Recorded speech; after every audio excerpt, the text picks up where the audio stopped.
everyone. We're going to call the Board of Supervisors meeting to order. Thank you so much. May I please have a roll call? Supervisor Giommi. Here. Supervisor Waite. Here. Supervisor Jones. Supervisor Schutte. Here. Mayor Bagwell. Here. We have a quorum. Thank you so much. May we please have Pastor Bruce Henderson is here today for the invocation. Shall we pray?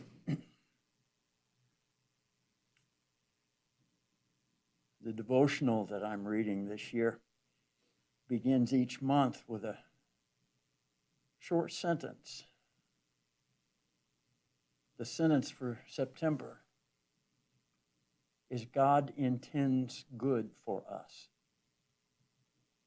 Father, in the midst of all that's going on around us, may we be convinced that you do intend good for us. As the sun shines today to burn through the smoke, we would ask that the sunshine of your love burn through the difficulties that we face each day, showing us that you're here, you love us, you're at work for our good and for your glory. Be with us this day. Be with our leaders in this meeting for the good of our community. We thank you and praise you in your precious and holy name. Amen. Amen. Thank you so much. Chief Slavin, we're going to do some 9/11 things today. So would you do us the honor of leading us in the pledge? Please join me in the pledge. I pledge allegiance to the flag of the United States of America and to the republic for which it stands, one nation, under God, indivisible, with liberty and justice for all. Thank you so much. Okay, we're going to move on to item 5, which is our public comment. So just to start the day off, for anyone that's listening or in the audience, we are pulling item 20A. It will not be discussed today, just to put that out there on the record right away. I also want to give a big shout out to our entire community for all of their help that they did at our evacuation sites, where we helped one of our sister counties in California, El Dorado County, asked for our help, and I've got to say, hats off to the entire community. Thank you, Cassie, that helped with all the animals. Thank you to everyone bringing donations to fish so that we could do some extra help. Thanks to the Red Cross, our first responders, Parks Department, and whomever I've left out. I just want to give a big shout out. We have a lot to be proud of in our community. It takes a lot to help huge masses of people, and so you all did a great job, and thank you. Just a reminder that public comment is limited to 3 minutes. I do have a timer, and I will not start it until you state your name, which you have to do to do it. And a reminder for the board members is the questions for them will be after their 3 minutes has expired, in case you have a question, just as a reminder on procedure. So is there any public comment on the phone? There are no callers on the line at this time. No, none on the phone. Okay, then the first one that is signed up, Mr. Hall, would you please come? Thank you. Whichever is more comfortable for you.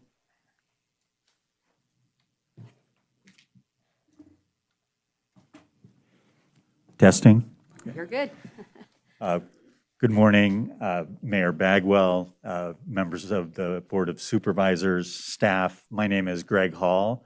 I'm the Chief Executive Officer for Nevada Humane Society. It's a pleasure to be here today. Thank you for allowing me to speak. I just wanted to give you all a quick update, and this is actually a very good segue that Mayor Bagwell created. At Nevada Humane Society, we were called out on Monday to assist in a large extent at the Fuji Park evacuation site to assist with the animals. Just wanted to express my appreciation on behalf of the organization for everyone that has assisted us with that, and also the faith that they have in our organization to help out in that context. We've received a lot of support. The evacuation site, excuse me, the animal side was set up very quickly. We were intaking animals within 3 hours. We had full supplies that came from our Carson shelter. We received a ton of help, first and foremost from Cassie, also Supervisor Schutte and some of her leadership. Also great support from city staff. Nancy, Nikki was out, but she came back from a conference, and also Elaine. They've just been absolutely wonderful to work with. But I really can't say enough about the public, that we've been receiving donations at the site almost nonstop. Right now we have 21 dogs and 13 cats, which is down slightly from the peak. There has been a bulletin that's been issued that the operation for El Dorado County residents have been relocated to the Reno shelter. However, there have been a number that haven't felt comfortable doing that. I know there is, some things in the works to try to resolve that situation, but I just want you to know that we're continuing to remain ready, willing, and able. We have a full staff set out through the weekend, along with Cassie volunteers and others. So we will be able to do whatever it is that the city needs. If that location is modified, we'll be able to respond to that. We're also able to set up a secondary or auxiliary operation at our shelter if necessary.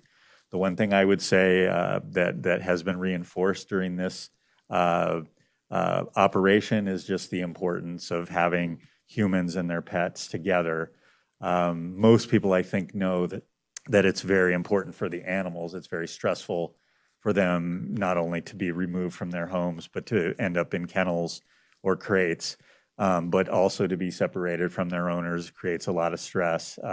We've been able to manage it out there, but there have been some incidents, where you can definitely tell that pets are stressed. And so we applaud the city for allowing at that evacuation site that to happen. And I hope that whatever solutions are created in the future, that is taken into consideration. With that, if you have any questions about what's going on out there, I'd be happy to answer any. Thank you so much. Does anyone have any questions? No? I would just like to give a shout out to Nevada Humane Society. It really has been quite an operation, and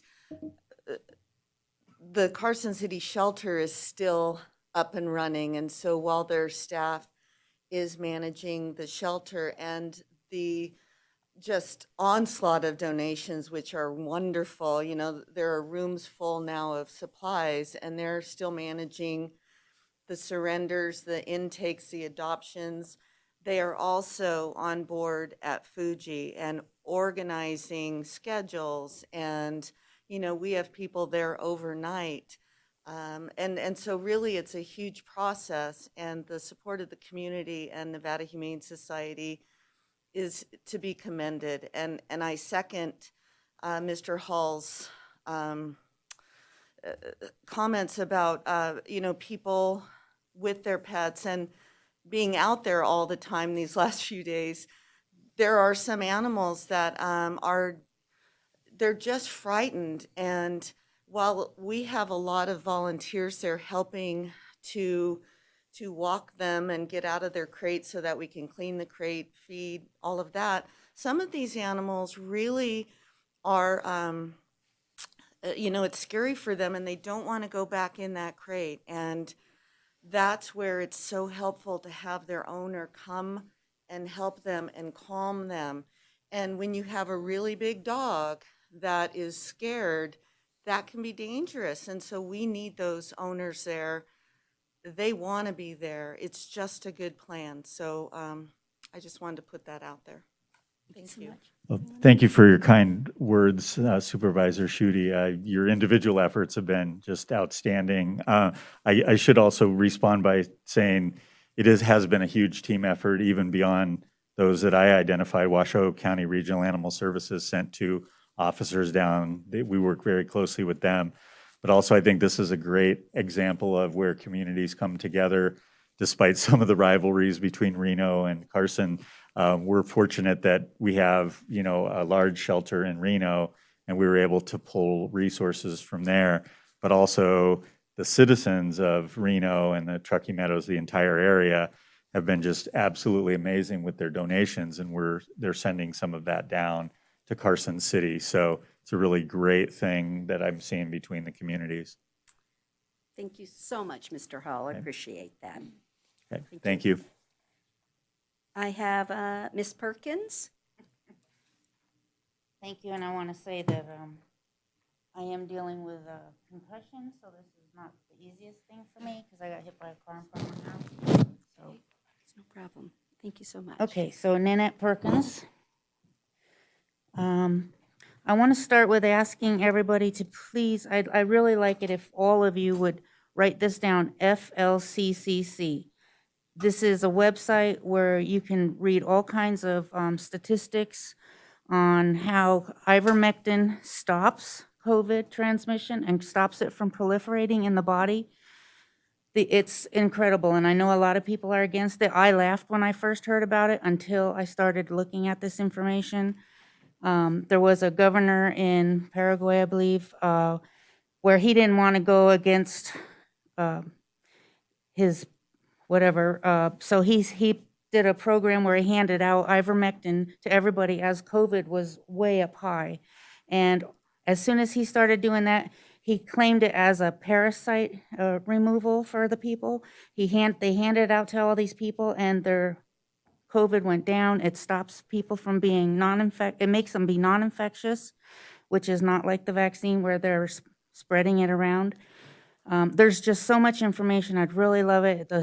There's Dr. Corey on there testifying to the Senate committee about all the statistics and the studies that he's done and the incredible improvements. It's unbelievable. It would really help if everybody knew what it did so that we could maybe help our citizens, because it's not working what we're doing right now. Okay, and then I was going through the meeting this morning. There was a letter from Maureen Vignol. I know her, but I don't know her by that name. Anyway, she's talking about not over-regulating the public, but for public indecency, I think you're going to be looking at something about that. For instance, if someone's walking on public land, and if they have to go to the bathroom, I mean, there's times where there has been no public restroom. They lock them down because of COVID. Where are people supposed to go if they're out hiking with their pets or their kids or whatever? So please consider what she wrote about making it where maybe if someone does the urination in a place where they have maintenance being done on the land, like lawn mowing and stuff, okay, we shouldn't be doing it there. But if there's woods and trees and bushes, if someone's got to go, they got to go. And if there's no place for them to go, give them a moment. And so she just asked, and it makes sense. Don't make a reasonable action a crime. The other thing is the open containers that's coming up that you're going to talk about. We have the wine walks, we have barbecues, we have all kinds of get-togethers. She made a great point of if she opens a bottle of or beer or has a glass of wine in her hand, goes across the street to talk to a neighbor, is she committing a crime? That's not fair. This has been a beautiful city that most people have loved, and by changing these rules, we're changing the whole city and what it always has stood for, which was community and society. Today, with COVID, people are afraid to be indoors together. Let us be outdoors. Just please. Ms. Perkins, Yes. your time has ended. If you have written comment, though, please leave it with us because we'll go ahead and put it to the record. Okay, mine will be on the bottom about needing traffic officers on weekends. Okay, perfect. Thank you so very much. I don't have anyone else that is signed in today, so I'm assuming. Okay, Do I sign in here? please, Mr. Chitz.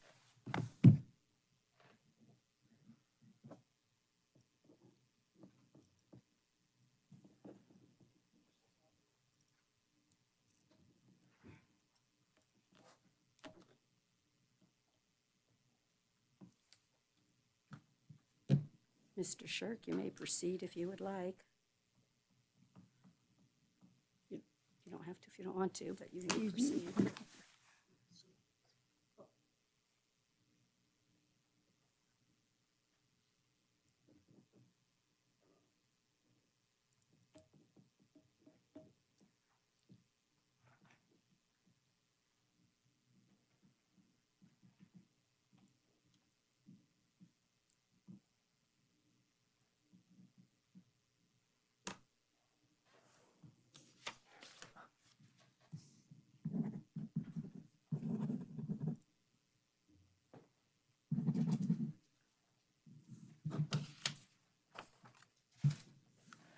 Thank you. Good morning. My name is Jim Shirk. Today's consent agenda totals $891,447.90, bringing the consent agenda total to roughly $12 million plus or minus. This board has consistently approved the spending of taxpayers' money, usually without any discussion on these agenda items whatsoever, and will probably do so again today. The Board of Supervisors agenda packet states on page 1 in the first paragraph, and I quote, "Face coverings are required to be worn when attending this meeting in person." My question, will this be enforced? Heck no. People are here today not wearing masks. Even one on that board is not wearing a mask.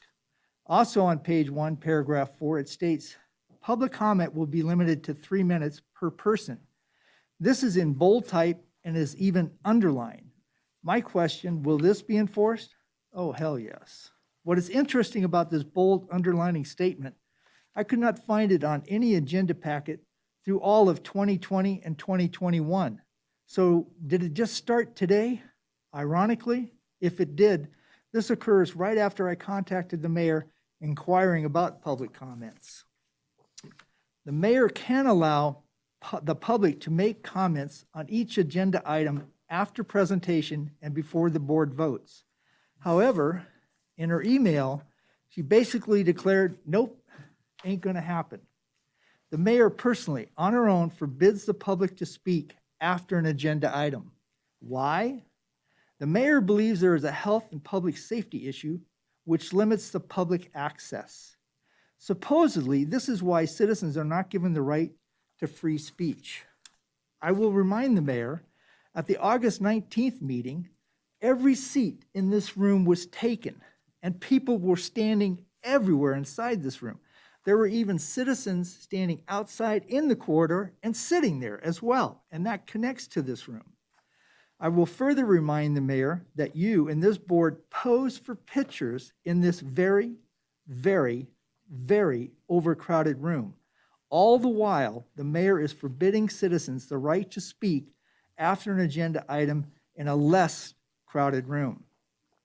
There is definitely a defeat for citizens' right to free speech and a victory for the present-day power grab by the mayor.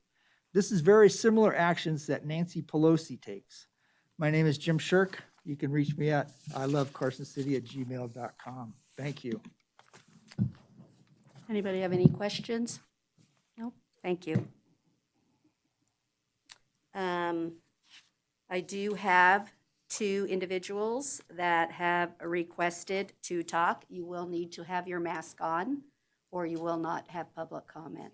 That's unconstitutional.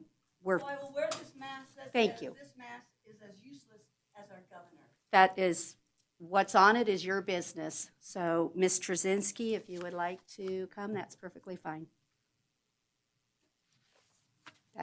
That is your speech right there. You're entitled to that. Hello. Hello, good morning. Good morning, everyone. My name is Joy Trushinsky. There is no scientific basis to continue to demand children in grade school, high school, or our college students to wear masks or be vaccinated with the COVID-19 vaccines. On September 20th, 2020, the CDC reported the survival rates of COVID-19. They are as follows. Ages 0 to 19, the survival rate is 99.9997%. Ages 20 to 49 is 99.98%. Ages 50 to 69 is 99.5%, and the survival rate for ages 70 plus is 94.6%. These survival rates have not changed. For a virus that is supposed to be so deadly, these survival rates sure are high. We have cures for this virus like hydroxychloroquine with zinc, if not banned by Democrat governors, and we also have ivermectin and others. Governor Sisolak banned hydroxychloroquine for the public use, but authorized its use for Nevada prison population. This occurred in March of 2020. Because these cures were banned, people died. The CDC is now talking about COVID-19 variants, but variants are almost always less lethal as the virus seeks to survive. This is according to the American Frontline Doctors. The COVID-19 vaccines being pushed by our government are untested, experimental, and do not work. Also, the pharmaceutical companies are not liable for any harmful side effects. The truth is, people are dying after getting the vaccines or have experienced heart damage, blood clots, and neurological damage. The long-term effects of these vaccines are unknown.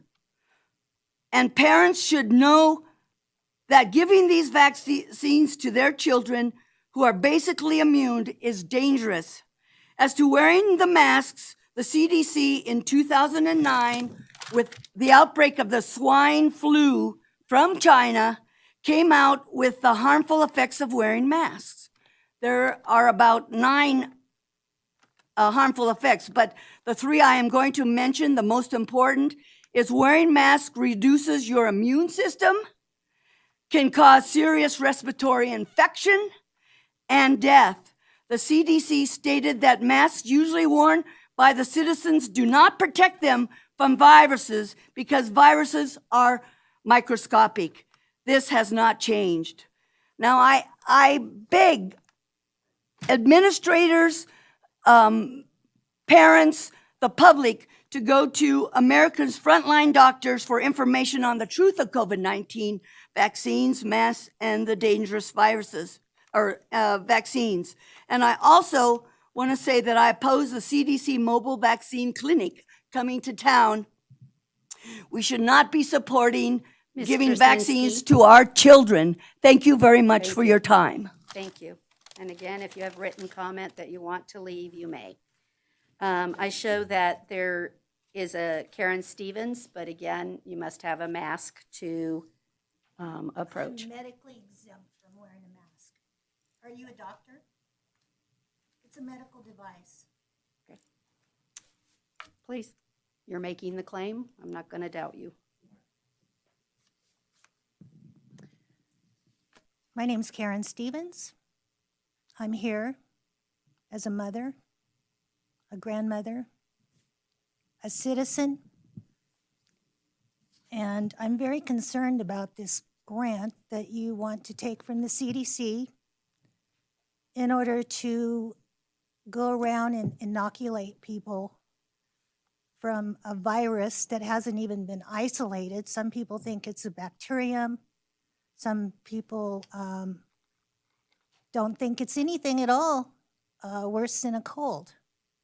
But we want to take free money to buy this bioweapon van to go around and inoculate people. And we're targeting the homeless, the indigent, people of color, people that are incarcerated, and wait for this, our children that are in school while their parents aren't there. We're going to bring this bioweapon van to inoculate our children while their parents aren't there. This is scary times. I mean, we have been cajoled into taking this inoculation.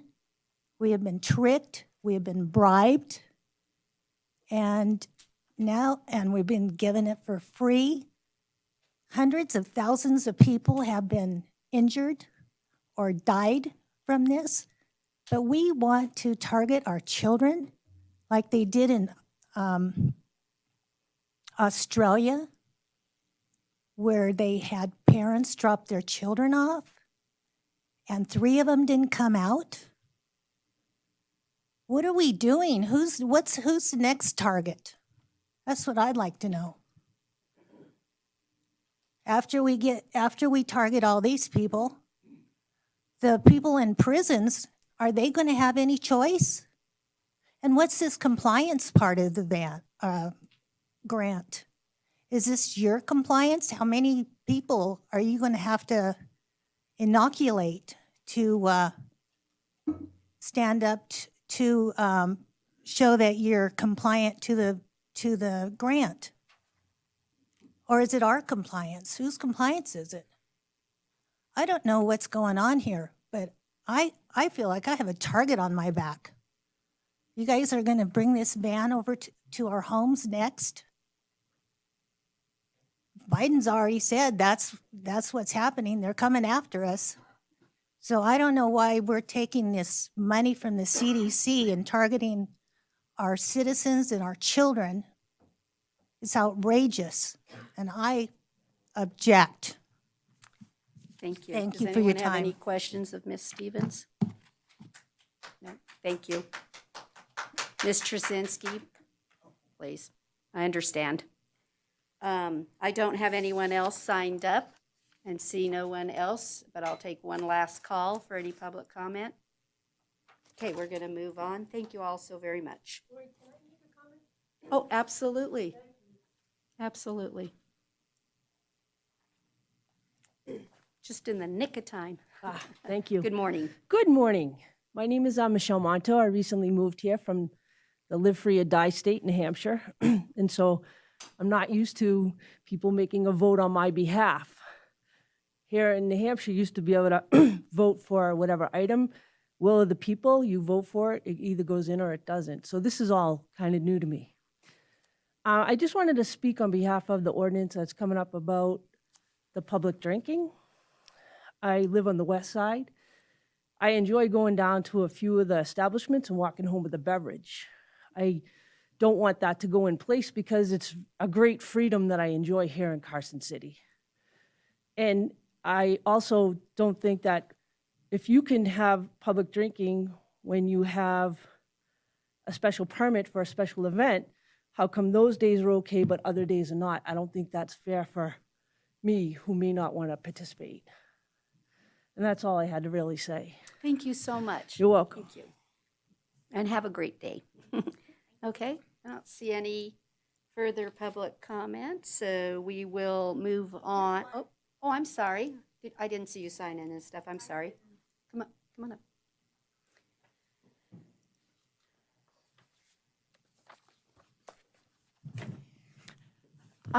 My name is Marianne Humphrey, and moved to Carson City, and we absolutely love it here.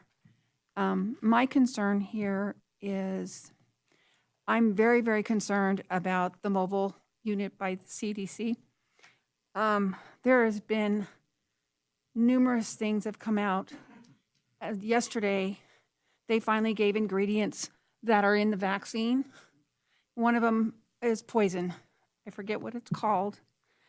You had 2 high-level FDA people that stepped down after they approved this shot. And I don't think we should be paying for something that people who choose to have it, that's their choice.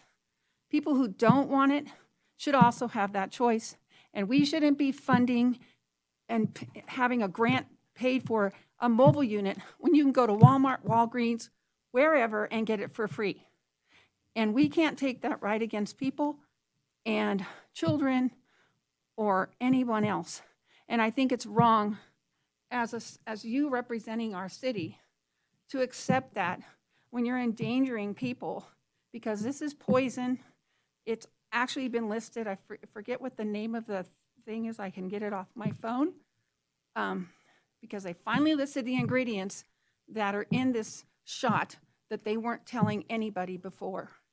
And I'm asking you on behalf of a lot of people to please do not accept this grant. It's poison and it's bad for our country, our cities, and our citizens. And I ask this in the grace of God. Thank you. Thank you, Marion.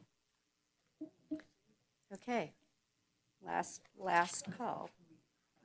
All right, we're going to move on to item 6 on the agenda, which is approval of our minutes. Let me get to the right thing. I will accept a motion. Supervisor Giomi? Thank you. I approve to approve. I Tongue move to, twisted. I move to approve the board meeting minutes for August 5th, 2021 with non-substantive typographical corrections as presented to the clerk. Second. I have a motion and a second for approval of the minutes with clerical corrections. All those in favor, please say aye. Aye. Any opposed, say no. The motion carried unanimously. Thank you. We're now going to move on to a presentation and proclamation to recognize September 11th as a day of remembrance for our 20th anniversary of September 11th.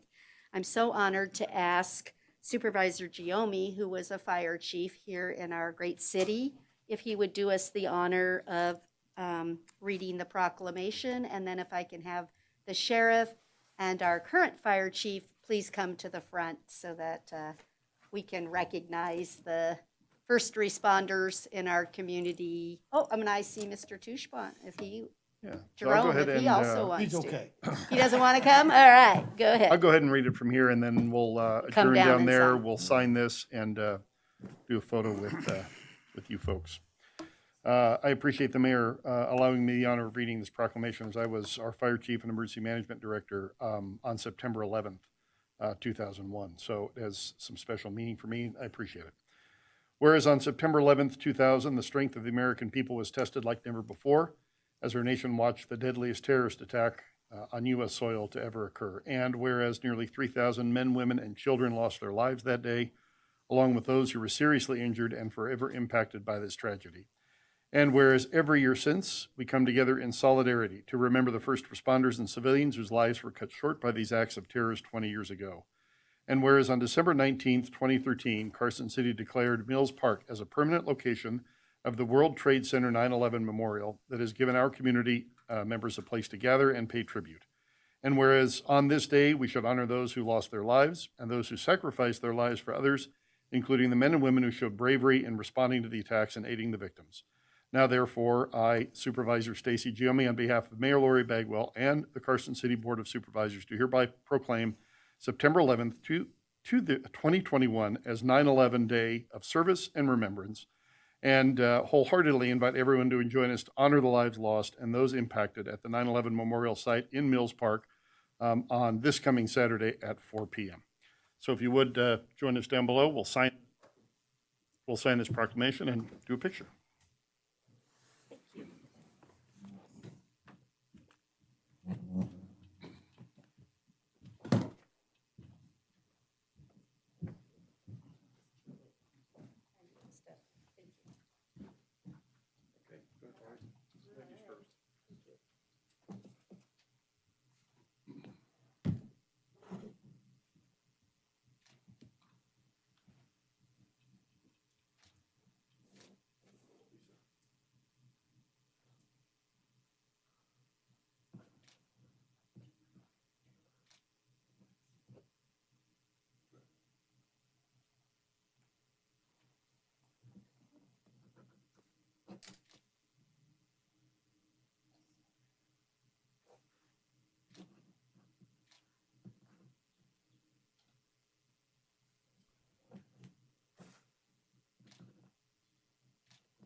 city pin. Send it back to Rachel.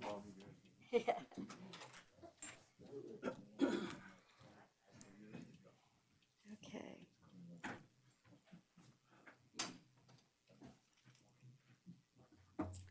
We are now on to our consent agenda. Is there any member that would like any item pulled for discussion? Seeing none, I'll accept a motion. Supervisor Gioni? I have to get my glasses. Please stand by. I move to approve the consent agenda consisting of item 8A, 9A, 10A, B, C, stuck pages, D, E, F, and 11A as presented. I have a motion and a second for approval of the consent agenda. All those in favor, please say aye. Aye. Any opposed, say no. Motion carried unanimously. Thank you. We're now going to move on to agenda item number 13A, which is discussion and action for submission of a grant. He's ready. Good morning. Sheriff Furlong. Here we go. This is an action item authorizing the sheriff's office to submit a grant application in the amount of $94,500. The cost of a mobile a device extraction tool, a forensic bullet trap, and a DPS, or excuse me, a forensic investigative response vehicle. I remind everyone, this is not an approval. This is just merely an approval to submit for the grant. Does anyone have a question? Seeing none, Supervisor White, would you like to make a motion?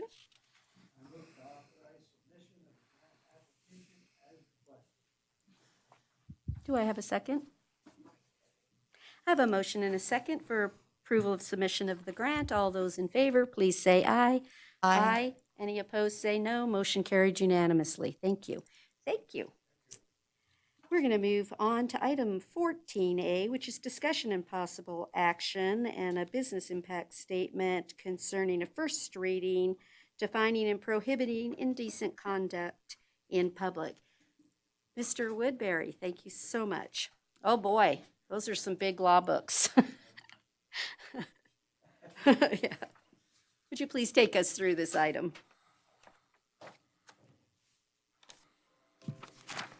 Certainly, Mayor. Thank you for the record. Jason Woodbury, Carson City District Attorney. There are two ordinances before you today. This first ordinance concerns potential amendment of CCMC 8.04.020, which is entitled Indecent Conduct. I would like to indicate to the board that there is no change in the substance of the ordinance that through the amendment. In reviewing Chapter 8.04, this ordinance was reviewed, and we believe there is one clarification that can be made to improve the ordinance, but it does not expand the scope of conduct that falls within it. The ordinance before you, as the existing ordinance does, addresses three categories of conduct when it occurs in a place open to the public or a place exposed to public view. The first category of conduct is the exposure or the wanton exposure of his or person's person, of exposure of his or her person. The second category of conduct that is addressed is conduct that is lewd, licentious, or indecent. And the third category of conduct is urination or defecation.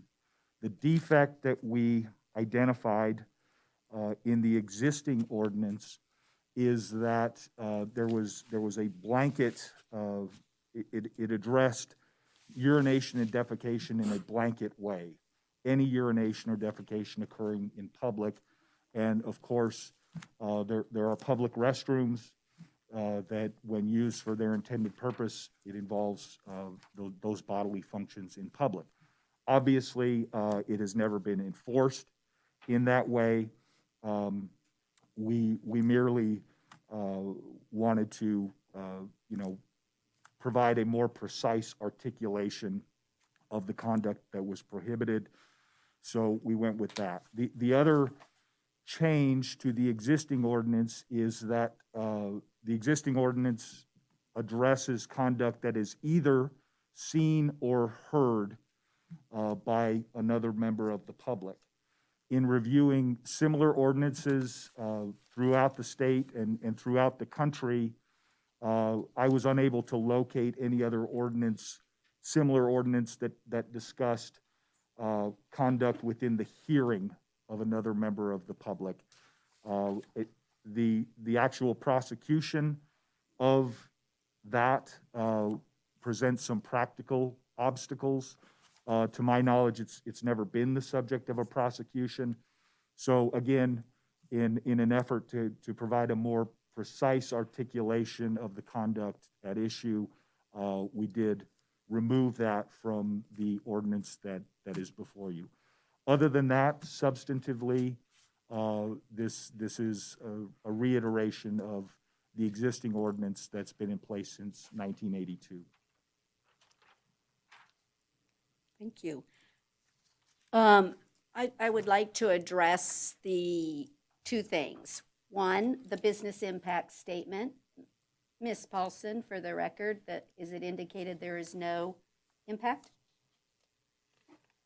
That is correct. Okay.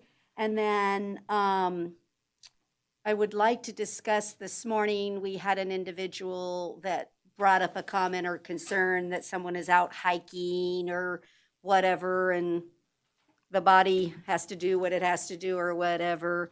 The objective in this is the exposure, though, to someone else. So if they're going off a quarter mile off into the woods by themselves, that's not an issue. That would be our interpretation of the ordinance, certainly. And that's where the word wanton exposure comes into play. A wanton exposure is an exposure that is intentional. If there was, an effort to conceal yourself out in public on a trail or something of that nature, that would certainly be something that would have to be taken into account in determining the person's intent. So the example given, in my opinion, would not be captured by this ordinance. Thank you so much. I have a question from Supervisor Giomi. Thank you, Mayor. I have a couple of questions relative to these two, I guess. Just generally, and then I'll get specifically to this one. I guess my question is why these and why now? I know you and your staff are reviewing all of our CCMC. So how did these bubble to the surface high enough to get pulled out of order, so to speak, when we have other matters that are closer to being or needing changes? So it would help me to understand why now, if I could hear that from you. Certainly, and thank you for the question. There's no particular urgency to these as these particular ordinances, as you indicated. These are an effort to proactively identify ordinances with, the short answer to your question is it's coming before you today because this is the chapter we're on in the review. We look through each and every ordinance in chapter 8.04, and we take the approach of if it ain't broke, don't fix it. So there are several ordinances that will be presented to you, before the end of the year. Well, they actually won't be presented to you because they exist, they work, there's no need to make any change. There will be additional ordinances in chapter 804 that will be presented to you later this year that are simply duplicates of state law. So in an effort to clean up the code, we'll be identifying this ordinance merely restates a statute, and will be our proposal to repeal those ordinances. These are the two ordinances the two before you today, that in our opinion required some action that could be improved in some way with an amendment, or I'll get to the next one. But with respect to this one, we believe this improves the ordinance. We believe this is a more precise articulation. But as far as, is there some trend in criminal activity? Is there something new happening out there that requires us to do this? The answer is no. This is simply something that we identified in the normal course of our review, and this is the chapter we're on. And so because of that, do we feel that state law is inadequate to address it? Because I read state law and it's pretty darn close to this. It is. So why do we need it as well then in this case? Thank you for the question. Under state, there is a state law that prohibits indecent exposure. And that covers, I'm going to say 99% of the conduct, but it's really probably 100% of the conduct that's covered by this ordinance. The situation we run into, specifically with public urination, is this. You have somebody who does that in public. State law is a gross misdemeanor for the first offense and a Category D felony for any subsequent offense. The real kicker on the state law is that it requires registration as a sex offender. And in most instances that we have experienced, you know, indecent exposure, public urination, it's not motivated by sexual deviance. It's really just a bodily function that somebody made a stupid decision about where to do that. So if we prosecute them under this ordinance, it doesn't require sex offender registration, but still imposes a sanction for that conduct. So that's really the kicker of why this ordinance is particularly useful. It avoids us having to label somebody as a sex offender when that really isn't the conduct. Yeah, so in a sense, it's more lenient. Correct. If you cite somebody under this ordinance. That's correct. I guess the last question I have is the one that the person posed, and just as long as we're going to clean it up, let's try and clean it up to the best of our ability. So I frequently ride my bike in the hills, and will admit to having to use the facilities when there are none. And I appreciate your comment that the wantonly sort of gives you an out, or gives that person an out. I guess my question is, in your opinion, is there language we could write in here that you could come up with that would sort of openly state that that is not a criminal act? Do you think you could find a way to do that? Or do you believe in your heart that what you have here will stand the test of time, even when Sheriff Furlong is retired and DA Woodbury is retired, and the two people sitting there don't view it the same way? I would say to your two questions, yes and yes.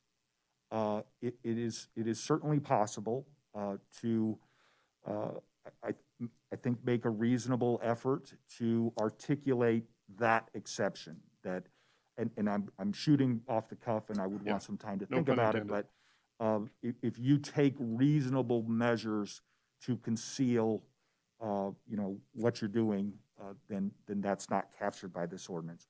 But I would also say that, in my interpretation of this would be that it would not cover somebody out on a trail, somebody out on a bike, being in a public area who made those efforts. That I believe it's already not captured by that. We could certainly make that more specific if the board was inclined that way. Okay, thanks for your answers. I appreciate it. Does anyone have any other questions? Okay, this particular agenda item requires two motions. The first dealing with the business. Oh, I'm sorry. Sorry, I was missed pressing that. the wrong button. Oh, okay. Sorry Oh, about you're that. trying to vote early, huh? I know. Go ahead, Miss Supervisor Schutte. Thank you. On this, we're talking about wanton disregard and exposure and that kind of thing. Where does the open container come in? Next agenda item. Okay, That is so I not- just want to make sure that we're talking, or on the record, that we're talking two different things, because there's some misunderstanding on that, and I think it's super important to highlight that one isn't the other. So thank you. You're welcome. Yes, this ordinance doesn't have anything to do with alcohol consumption or possession. So so this requires two actions, one to approve the business impact statement and then one for the introduction. Supervisor Jones, would you like to make the motions? We'll take the first one first. Do I have a second? A second by Supervisor Shooty. All those in favor, please say aye. Aye. Any opposed, say no. Motion carried. Mr. Supervisor Jones, would you like to make the second motion? Do I have a second? Oh, I'll second that motion. Okay, so I have a motion to introduce on first reading Bill number 113. Do we have discussion? Okay, then all those in favor say aye. Aye. You did have discussion? I'm sorry, I didn't hear that right. Supervisor White? Thank you. I have to share the same concerns as Supervisor Giomi that the language is pretty broad, and with District Attorney Woodbury saying that it is possible to write an ordinance that captures the actual intent of what you're trying to do is what we should do. And so I really think it should go back for a do-over.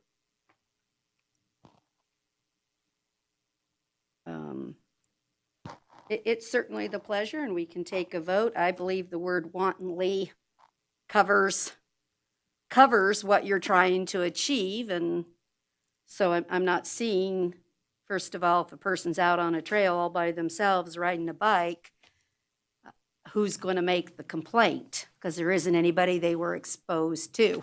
You are, Kenny? No, I Please, you want to say something? I just want to reassure everybody.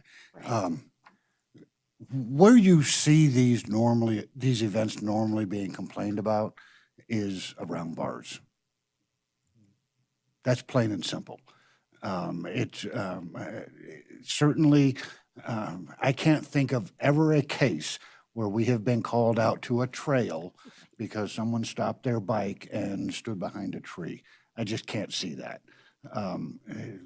This is a necessary tool for law enforcement and public health because it does occur around bars, and officers use extreme discretion in order to avoid working people through the criminal justice system. I can tell you candidly, because I do it regularly, the use of friends and Ubers or taxis, you violate something like this, you go home. Your night is done. And if it turns into a resistive event, well, then we have the tool to resolve it. Supervisor Giomi, you question? Yeah, I originally was not in favor of this the way it was written. I felt as though it was a duplication of state law that we didn't need. I felt that we made too much emphasis on the public urination part. I don't think anyone up here is objectioning or has an objection to the indecent component of the language. But having heard the district attorney who is proposing this state on the record that it is his understanding of the way it is written and their intent of the way it is written, that it would not include that sort of public urination that occurs in the wilderness, so to speak, or or that is done in a way where the individual attempts to conceal themselves. Having that been put on the record, I'm comfortable voting for this for the way it is, with the understanding that legislative intent is often reviewed as goes all the way back to the point where the legislation is enacted. And having him say that on the record, I believe it sufficiently protects our citizens. So I'm comfortable voting for it. Thank you, Mr. Giomi. Okay, on the motion, all those in favor, please say aye. Aye. Any opposed, please say no. No. Let the record reflect that's 4 yeses, 1 no by Supervisor White. Thank you. We're going to move on to, let me if I can turn the page. Agenda item 14B, which is discussion and possible action. Again, one on a business impact statement, prohibiting possession of an open container of alcoholic beverage in a public place, and the introduction on first reading of the proposed ordinance. Mr. District Attorney Woodbury, would you please take us through this item? Thank you, Mayor. For the record, Carson City District Attorney Jason Woodbury. The item for consideration before you today is a draft ordinance that would prohibit the possession of an open container of alcohol on public property. Before proceeding to the substance of the ordinance, I think it might be helpful to provide the board and the public with some background on exactly how this came to be presented to you before you today. The substance of the ordinance that is before you was previously codified as CCMC 4.13.210. That ordinance was in place in the Carson City Municipal Code from 1978 to 2017. In that year, there was a comprehensive revision of Chapter 4.13, which deals with liquor licensing. In the course of that revision, it was the staff's recommendation that that particular ordinance be removed from the liquor licensing chapter because it really didn't address the conduct of a liquor licensee. It addressed an individual's conduct. So that provision was repealed. The discussion at the time was that if this ordinance was going to be in place, it should be in place in a different chapter of CCMC, one that deals with individual conduct, and that's the chapter we're on in the code revision is Chapter 8.04. There was also some discussion about the urgency of the repeal and whether this particular provision involved a high volume of law enforcement activity or had a significant impact on public safety, and there really wasn't. It was an ordinance that was somewhat infrequently used, and so for that reason we just put it on the agenda for review in the comprehensive code revision in due course. So I say that so the board understands and the public understands the ordinance is not new. The ordinance has previously been in place. Now that doesn't, I don't mean to suggest it was in place before, so it should remain in place simply by virtue of the fact that it previously existed.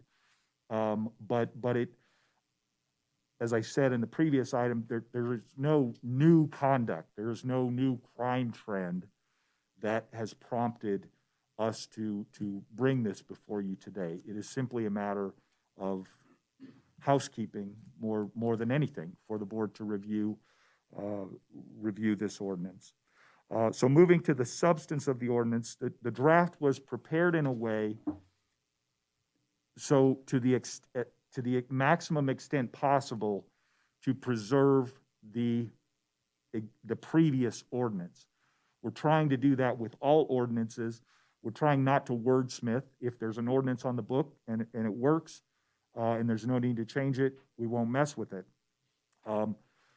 There were some provisions that we felt could be improved in this particular ordinance, but substantively, it is nothing more than a reiteration of the ordinance that previously existed. So it prohibits would prohibit the possession of an open container of alcohol on property owned or controlled by Carson City, with 2 exceptions that are in the ordinance and an additional exception that is external to the ordinance. The two exceptions in the ordinance are a special event liquor permit and an encroachment permit. If possession is within the parameters of either of those permits, it's excluded from the application of the ordinance. The third exception, as I say, is an exception that is external. It's contained in a different ordinance, and I put it up on the screen for you to review. This is actually in the Parks and Recreation chapter of or title of CCMC, and this provision prohibits the possession of alcohol in a park when it is hosting a scheduled youth activity, or if the park is posted with a notice prohibiting alcoholic beverages. The Parks and Recreation Director is authorized to provide written permission to allow the use or the possession of an alcohol over those exceptions. In other words, that she can provide an exception to that otherwise prohibition. This provision was not referenced in the previous version of the ordinance, and this ordinance, as you can see, doesn't reference back to any other ordinance. That's a defect, and that's something that, if this matter proceeds to a second reading, that is something we would suggest to make a cross-reference to that ordinance in this ordinance, so that you don't have to go scouring the entire code to figure out, when and where open possession is permitted. The only change that we made to the previous version of the ordinance is we feel and felt that it would be useful to define three terms. Those three terms being alcoholic beverage, open container, and public place. So those terms have a proposed definition incorporated within the ordinance. So that concludes my summary of the substance of the ordinance and the procedural background that brings us here today. Thank you. This morning, we also had testimony that, and from many comments that I've seen from the public of concern, that I'm in my house and I'm going to walk across the street and go to my neighbors, and we're going to sit out on our lawn and have a barbecue or a party or whatever. Can you please answer to that, whether or not this ordinance would be enacted? It's a pleasure to answer to it. The passage of this ordinance significantly changes nothing in this community. It gives law enforcement the ability, a tool for extreme circumstances where there is a public concern and alternatives are not available. I am very, very familiar with our downtown activities. Those that participate in those downtown activities, the parades and so on and so forth, this is going to have no effect whatsoever on those. And I've read the public comments that have been all over the place. We do necessarily need to have the means to take an action when all other means are not available to us. I strongly encourage this one, but I want the strongest statement to be made. The chances that anyone is going to see any effect is nil. It just does not happen that often, except when all other alternatives in the past have been exhausted. So are you indicating, if I may, that this helps you in a crowd control issue? No, it's not going to. No, I meant that, There's like you not going to be said, effect on please your go barbecue. home, but if you don't, I have this There's not tool. going to be effect on a parade. There's not going to be effect on your downtown Telegraph Square, if you will. These are extreme circumstances, usually when there's a substantial amount of alcohol involved, or a circumstance where complaining parties in some cases don't want to be the bad guy. Okay. Thank you. And then also Supervisor Shooty. Thank you. I guess what my question is, so in extreme circumstances where you need the means to be able to do something, what I'm concerned about is, so it's written open container in a public place, and I think about, let's say, a family wanting to have a picnic at Mills Park and have a beer with their sandwich, or that kind of thing, or that there are, special event permit that it's allowed, but other times it isn't allowed, that inconsistency. So what kind of situation would this come in handy, and are there other ways to, and I know you said where there's no other alternative, so this is a stupid question perhaps, but how, this just seems really broad sweeping to perhaps find a solution for a very specific problem. Thank you.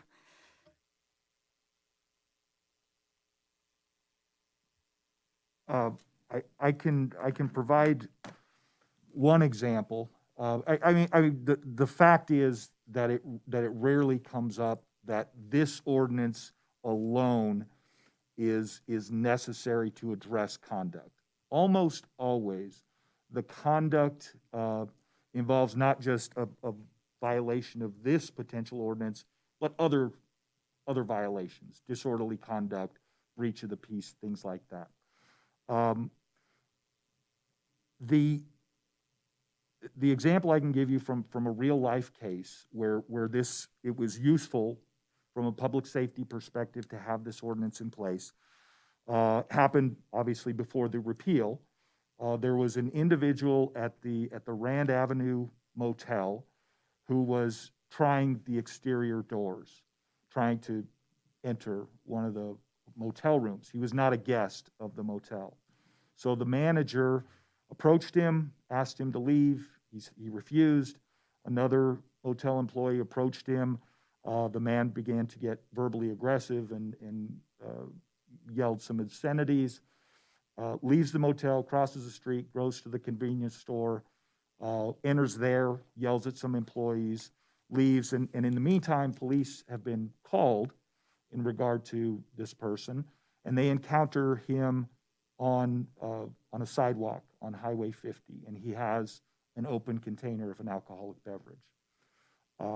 The motel man, now, the issue with it is that a police officer cannot constitutionally make an arrest of somebody for a misdemeanor that doesn't occur in the officer's presence.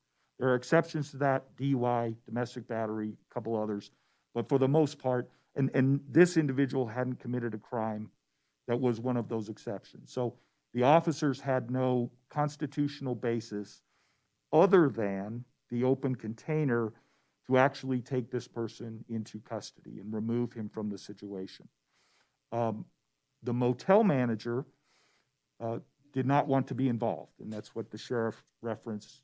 You run into those situations where, a private citizen doesn't necessarily want to put their name out front in a prosecution of this individual.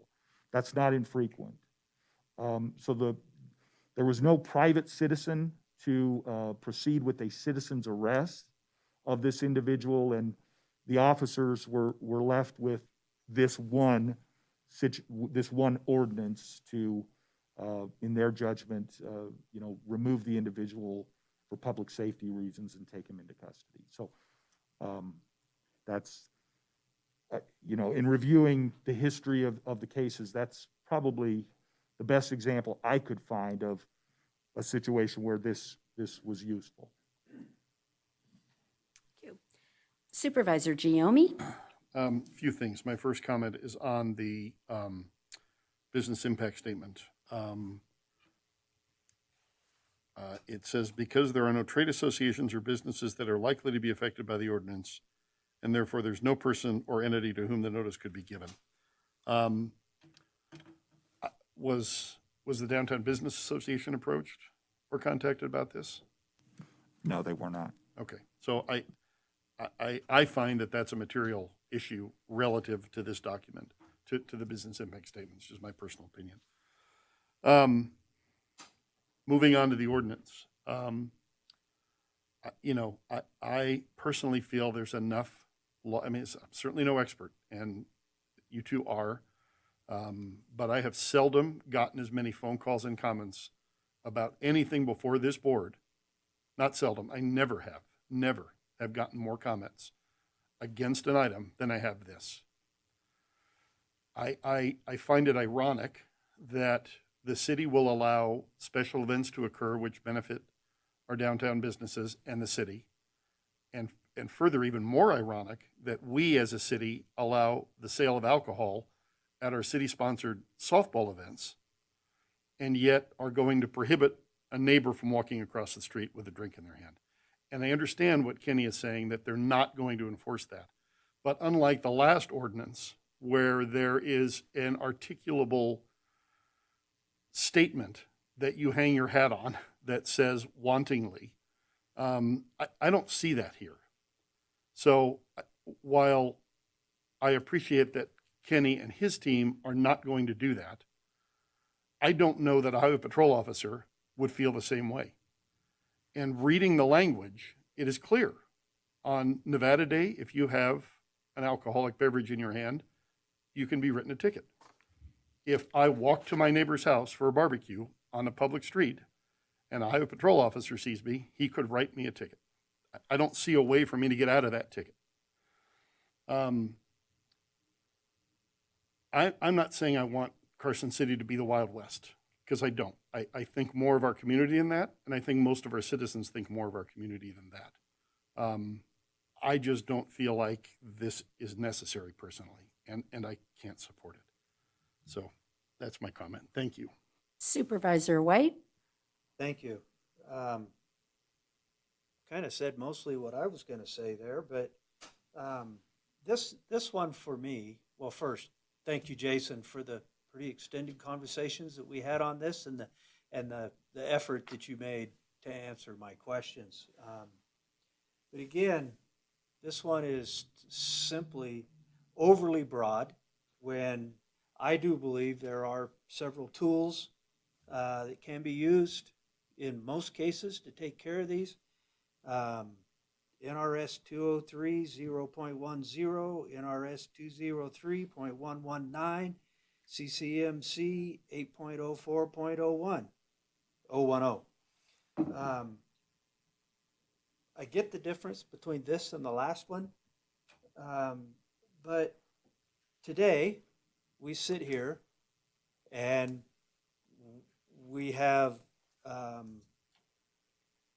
our two experts assuring us of what their intended enforcement is. I'll take you back to our contract with Menden to buy water. That was also pretty open, and nobody's happy with what's going on with that right now. When you guys are gone, somebody else is going to interpret this perhaps another way that doesn't fit what this community wants to do. Beyond that, drinking in public is either okay or it's not okay. And providing exemptions to particular groups, in my mind, creates an unfair playing field. I think there's also an opportunity to go back and write this ordinance that defines the manner of enforcement that you intend to do. And I get it, not all situations are the same. Sometimes it's better to not arrest somebody or give them a ticket. It's better to put them in a taxi and send them home. This is just overly broad for me to support. Do you have any other comments? I don't see anyone. So just in general, for me, I'm always interested in providing tools that keep the peace. If I'm not mistaken, that's what you're actually after here, is to find the least restrictive methodology to keep that peace and to be able to handle things. I think what concerns me is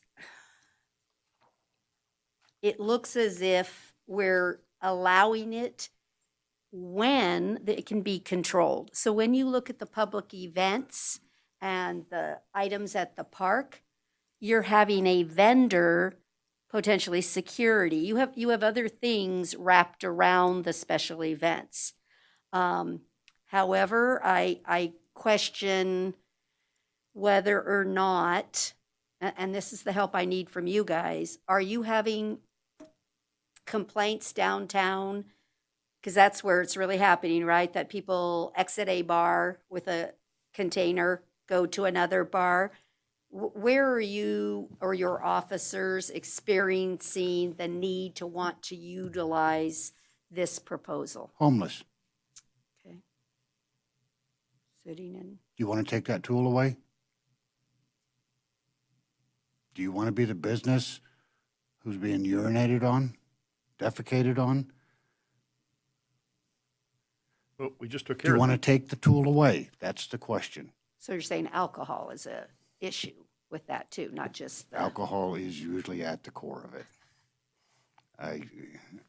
We are in a state of emergency right now. I just picked a person up on night one of that state of emergency in Dyer, full of alcohol, sitting in front of the Cracker Box, actually laying on the street. Some concerned citizen, a lady, she had the wherewithal to stop, called it into us. I responded to that. She spoke with me. She came to me. Imagine me telling her, no, there's nothing I can do about it. He's just going to lay here in the street.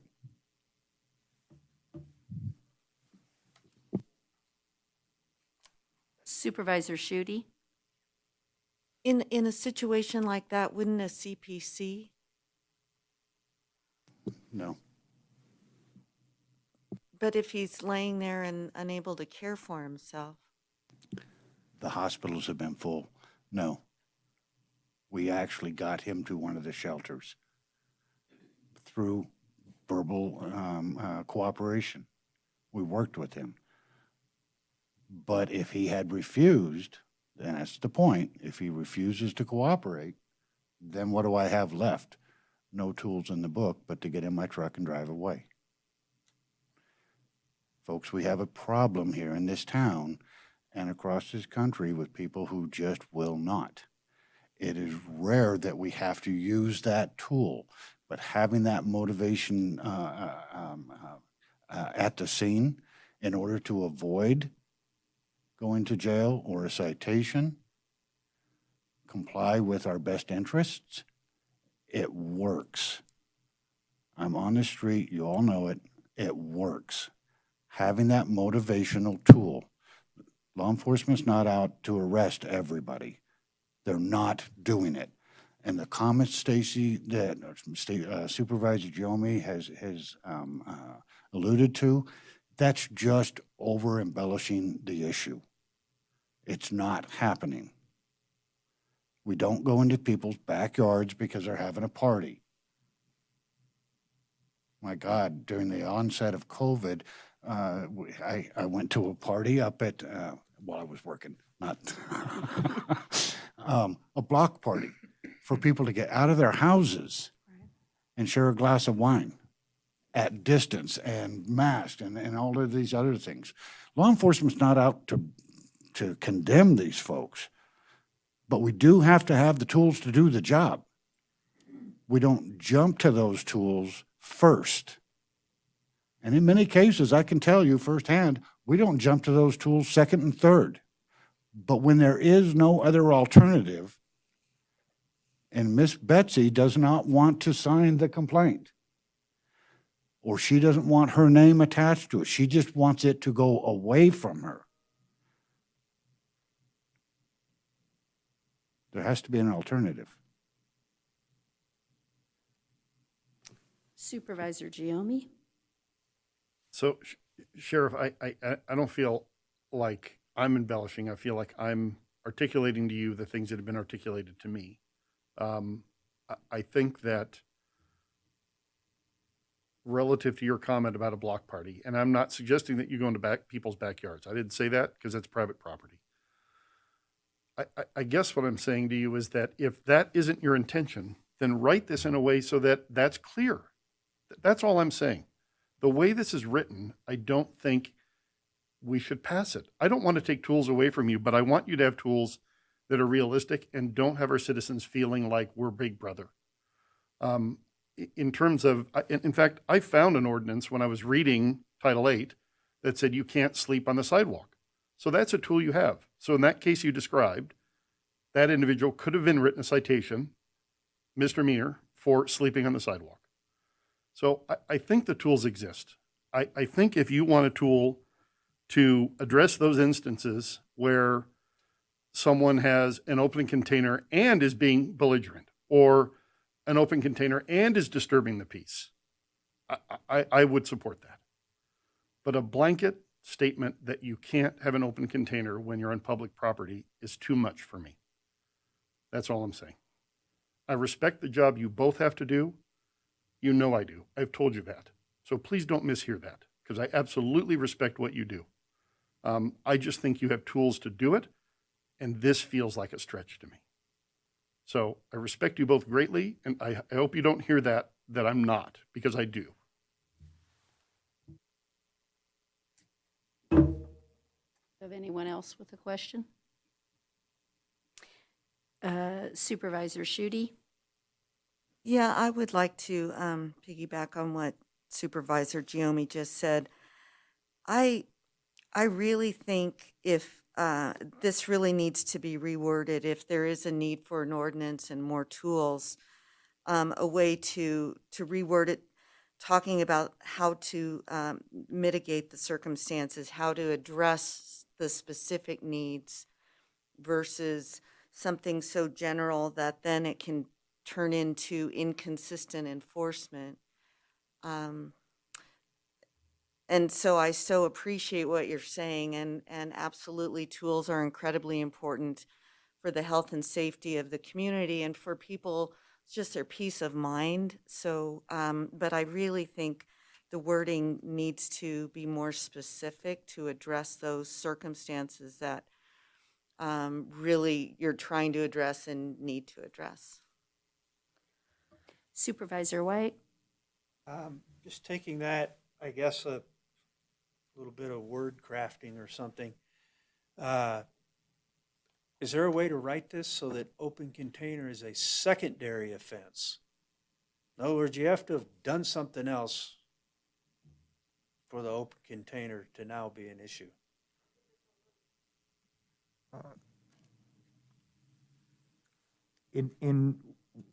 I think so. I mean, there are secondary offenses like seatbelt and things like that, and we could use that as a model. I guess that's my answer. I believe there would be. Can I make one more comment? I guess Supervisor my last Giomi? comment is that we've survived without this ordinance for the last 4 years. So I guess I would just throw that out there. And you've been able to get by. So do we really need it? I don't know. District Attorney, Assistant District Attorney or Deputy, you? Thank you, Madam Mayor.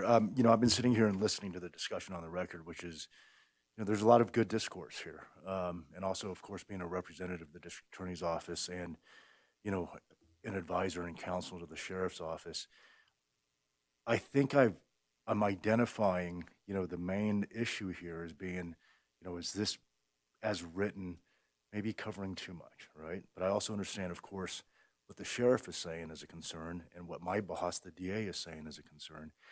I want to throw this out there as a proposal, and I wonder before we get too far down the road and before we come to a point in time before this board where we're making a motion, if the intent of this ordinance could be better captured by just adding an additional condition in there, which is not necessarily making the open container possession a secondary condition, but actually making that a condition precedent, meaning that if you're in possession of an open container, and while you're in possession of that open container, the conduct in which you're exhibiting is somehow disruptive. And I'm just sort of, spitballing here, of course, but if that conduct while you're in possession of an open container happens to be disruptive or potentially disruptive to public safety, property, lives, something injurious, then that sounds to me like it would be what's actually intended here. It's not just the mere possession itself, as the sheriff said. He has no intent and never has had that intent in the last 2 or 3 decades prior to the repeal of this ordinance, where you have a circumstance of a neighbor walking across the street with an open container. That's not a crime. The sheriff's not going to come and cuff you. I can tell you the DA's office is not going to charge that as a crime. I also understand, of course, from a legislative drafting perspective, you do want that plain language to be codified in such a manner that you don't have to dig back into legislative history 20 or 30 years from today to ascertain exactly what was the intent and purpose of that. I'm offering that up as a quick solution as your board counsel. I don't advocate for or against any specific piece of legislation other than the fact that I am, of course, a representative of the DA's office. And in this instance, I do support, what Mr. Woodbury is proposing. If that's acceptable as a compromise, I'm just offering that up as consideration for both the board, the sheriff, and then the district attorney. I really appreciate that. I think that's what we're all struggling with, is not the everyday citizen that's, like you said, having a beer watching their children go through McFadden Plaza through the sprinklers, and they're sitting there having a beer. That's not our intended impact of this. I personally like the idea of indicating that they're doing a behavior along with, if I'm understanding what you're going for, is that, again, I'm complaining, this guy's screaming at the top of his lungs, he's being disruptive to my business, no one wants to enter my business because he's drinking and whatever, that there's a behavior that goes with the open container that's much more palatable to me. Supervisor Schutte? I think, though, if in the ordinance, then we need to actually address the behavior. So an open container isn't a behavior. Right. Being intoxicated is a behavior. You're carrying something. I guess what it made me think of is a DUI arrest. You can have somebody driving under the influence of drugs or alcohol that don't have alcohol in the car. They're under the influence. And so the probable cause is the way they're driving, the behavior, the action.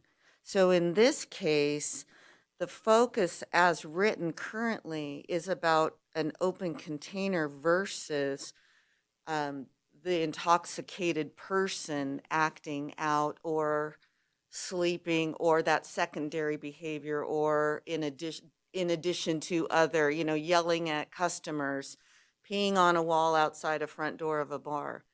So I really think the wording needs to be about intoxicated, under the influence, or acting as if under the influence. I don't know how to word that, but the actual open container part is what I'm struggling with, because I think it just, it's too broad, and it just opens up too many variables that are concerning. Excuse me. Supervisor Giomi? Isn't the language you posed already in another ordinance, Dan? Absent the open container component, you articulated that there has to be some sort of behavior. Isn't the behavior you described already a misdemeanor in ordinance? Yeah, thank you for that question. I think that there are other ordinances that address certain behavior. I mean, I'm going to defer to, my boss here, because he's the chief criminal prosecutor, and he would have a better understanding. I was just throwing it at you because you came up with the answer. Yeah, but I That's right. So So, I mean, a couple other things too, just to kind of tack on before I do defer to my boss here is I do want to circle back and re-emphasize once again what it is Mr. Woodbury and then the sheriff said earlier, which is, and not that this is intended to tip the scale in one direction or the other, but I think there is something to be said about the fact that this ordinance, the only reason it quote unquote dropped off the books for a period of time was because at staff's recommendation from the planning division, okay, not from the DA's office, from the sheriff's office, from the planning division, in looking through the existing code, identified this as a misplaced. And by misplaced, I mean simply in the location of the titles of CCMC, all right, not from intent or purpose. I mean, remember, this was something that was adopted back in 1978, I want to say. And so from 1978 until 2017, it had always existed, had always been on the books, had never caused the level of, and I don't know if this is the right word for it, but the level of fury, furor that it's causing right now, because it was never an issue. It dropped off the books because there was a recommendation from city staff to relocate that provision into a different title where it would be more appropriately suited, not in the business licensing title, because it didn't really have anything to do with the licensing issue. Now, the mechanism for that was in such a manner where it wasn't just switched over, it wound up getting repealed, for lack of a better term. It's being brought back to the board, as my boss pointed out, because we're in the process of right now of going through a CCMC overhaul. We've identified this as something to bring back to the board for a revisitation, and obviously it's a policy call, but I think that there is some significance to the fact that this ordinance as written, the only changes to it is clerical. It conforms to the current drafting style, but in substance, it's identical to what was on the books for the last 3 or 4 decades.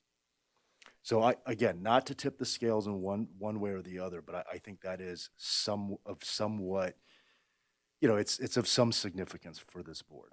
So again, as to your question, though, Supervisor Giomi, I'm going to have to defer to the real expert here, in the room, who is the chief criminal prosecutor. Sorry, Jason. Before I hear from you, Jason, I'd just like to address your second comment. I don't disagree with that, but I would also argue that what is of equal import is that this governing body over the last 4 years did not see it fit to make it enough of a priority to bring it back. Had it been a priority in 2017, I would argue that this board would have brought it back, or the district attorney at the time would have brought it back. So so that's the counter argument to your argument. I mean, I think they're both valid cases. I think the relative import of it is diminished by the fact that it has been 4 years since it got brought up again.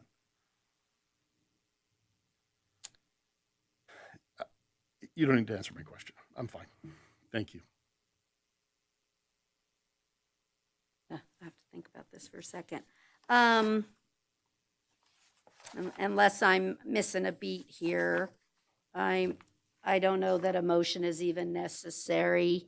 I'm not seeing support for this, not in that there's not support for you. I am overly concerned, and I'm thinking as hard as I can as to what tool I can provide as a board. What tool can we provide the sheriff to be able to respond to an issue? And so, because I want to, I get a ton of public that call me and say, help me, do something. And it's hard when you look at people and say, there's nothing I can do to help you, And so I don't want to not give you the tools to help those businessmen, those homeowners, those people that are impacted by others doing activities that aren't conducive to their business. I worry constantly at our library of issues that I get the swimming pool where the public is calling me saying, do something. I don't feel like I can even utilize those services anymore. It's not safe for me to go there. I don't like that. So what I'm proposing is that maybe we table this for now and that you guys take another opportunity to see if there's a better way to write the tool that you need to be able to handle that phone call that asks for a police officer to come and give service. It has to be awful when a police officer can't help someone that's calling for help. So I don't think there's anyone on this board that's not trying to give you a tool, but maybe this just isn't quite crafted the way that we're comfortable. I even see in the public today where I don't think there's a single person out there that now that they realize what this was meant to do, let's work together to give you that tool. Does that work for all of us? Yeah, what That- comes to mind is it needs to be the correct tool. We Right. absolutely, we want a custom-built tool to Right. really meet the needs, to Right. meet the spirit of the objective. what I you're just trying to don't do. see this as the correct tool. Right. My 2 cents would be, it has to be a tool that doesn't already exist. Right. I feel like a lot of tools exist. I just think If there is one, right. be one that doesn't exist. And Thank you. I would add to that is correct, and we use those tools. And I think that's why you have not seen the problem. I think that the efforts that the officers have taken over the last years while this was set aside, I give them great credit. Talking people out of utilizing the criminal justice system to change the behavior. But without this, we won't have that, sorry. It's okay. Is that the pleasure of the board that we table this item and move on? Yes? Okay, thank you so much. But again, I even would be happy to work with everyone to see if there's a better solution. Thank you. Okay, we're going to take a recess till about 20 after. So we're in recess. Perfect timing, right? I saw that. I think we were all.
Miss Warren, are we ready to get started again? Reporter ready? Yes, Madam Mayor. Thank you. Meeting of the Board of Supervisors back to order. We are on agenda item 15A, which is a determination on Gardner Engineering. We had late material that corrected the funding source on this. Does any member of the board have any additional questions on this item? No? I'll take a motion, please. I move to approve contract number 213-00118 as presented with the corrected source of funding. Second. Motion and a second for approval. All those in favor, please say aye. Aye. Aye. Any opposed, say no. Motion carried unanimously. Thank you. We are going to move on to item number 16A, which is discussion and possible action regarding a license agreement between Carson City and Duncan Golf. Ms. Budge, are you going to take us through this item, please? Yes, thank you, Madam Mayor. Jennifer Budge, Parks and Recreation Director, and I'm here with Scott Wachowski with Duncan Golf Management. We're here today to talk about Eagle Valley Golf Course, the operations, maintenance, and management of the golf course, which is currently a public-private partnership. I'm going to give you just a little brief history so you know how we got to where we are today. For those of you that are unaware, Eagle Valley Golf Course is located in North Carson City. It's the city's municipal course. It's approximately 370 acres. It's adjacent to Bureau of Land Management public lands, adjacent to the city's Capital City Gun Club, and is within Centennial Park. It's comprised of 6 different parcels.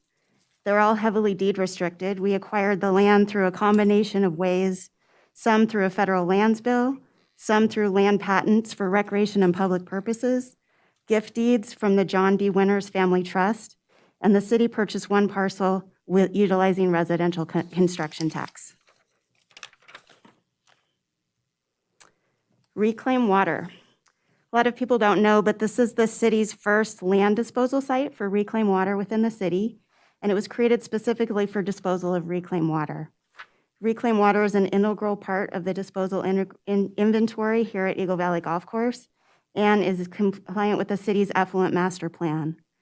The site consumes 25% of the total available effluent to irrigate the site, and the average reclaimed water usage is 835 acre feet, and the total effluent water use in the city is a little over 3,300 acre feet of water.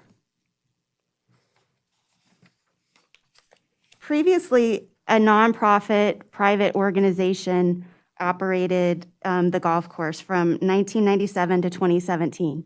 That was the Carson City Municipal Golf Corporation. Their agreement expired in December 31st of 2017.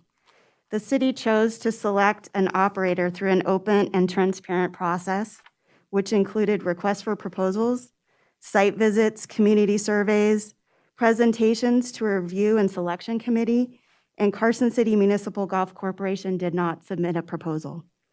The Board of Supervisors determined Duncan Golf to be the most responsive and responsible bidder on December 7th, 2017. Duncan was selected for several reasons, but primarily because they met all the requirements outlined in the RFP. They had proven success in golf course operations in the region. They were familiar with Northern Nevada weather, climate. They demonstrated financial stability, had a proposal that reinvested in equipment and capital needs. They had the lowest financial risk in comparison to the other proposals. They also had a comprehensive transition plan that got them in right away, so there was very limited impacts to play at the golf course in between operators. They provided level of service standards in their proposal, and they had experience with effluent water regulations in Nevada. Your packet includes information on how staff evaluated Duncan's performance for the past 3 years. This includes a selection of customer reviews from GolfNow, Yelp, and Google, site photos, and the evaluation report that's been compiled by Parks and Recreation staff as well as Public Works. The evaluation report was developed in conjunction with Duncan Golf to establish criteria that we all agreed upon that was consistent with the RFP requirements. It's important to remember that the condition of the course, what the condition of the course was when we entered into this partnership. And I want to take you back to that, and our newer members might not be aware of the situation at the time. And I think some of the public might not be aware as well. But the course was not in great condition. The cart fleet was completely inoperable. You could ride maybe 4 or 5 holes and your cart would break down and then someone would have to come out and bring you a new one. The operator was struggling financially. From probably 2017 to about 2019, city staff was inundated with calls from collection agencies and people trying to get financial obligations from the prior obligator or prior operator resolved. And we were in the middle of that. There were also small claims court cases regarding that as well that the DA's office had to assist us with. So there was a lot of, I don't want to say, well, I guess baggage after the last operator that Duncan Golf had to walk into. And I think we've really come a long way since then with this public-private partnership. Duncan has received a score of 68 out of 78 on the evaluation report. And I want to be fully transparent. We recognize there's a lot of challenges at the course. There's also a lot of opportunities, but especially in the reinvestment of capital infrastructure. You have a facility that's got infrastructure that's over 30 years old, has not been touched, has not been replaced, and has not had regular deferred maintenance.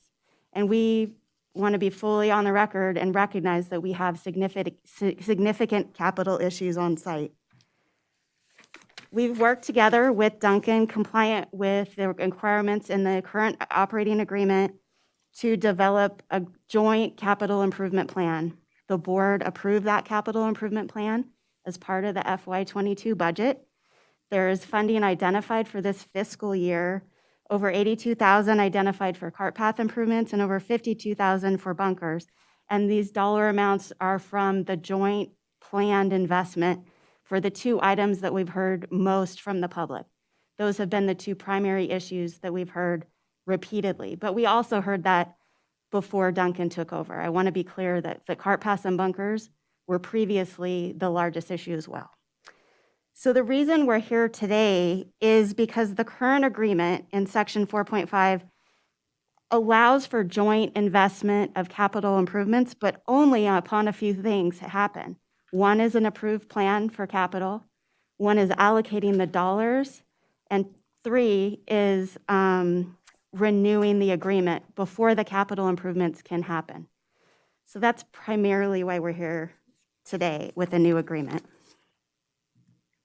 And then Scott's going to take the next couple slides. Am I on here? Okay, I'll jump into. Please No. identify yourself for the record, please. Sorry. Scott Wachowski, Vice President of Duncan Golf Management, for the record.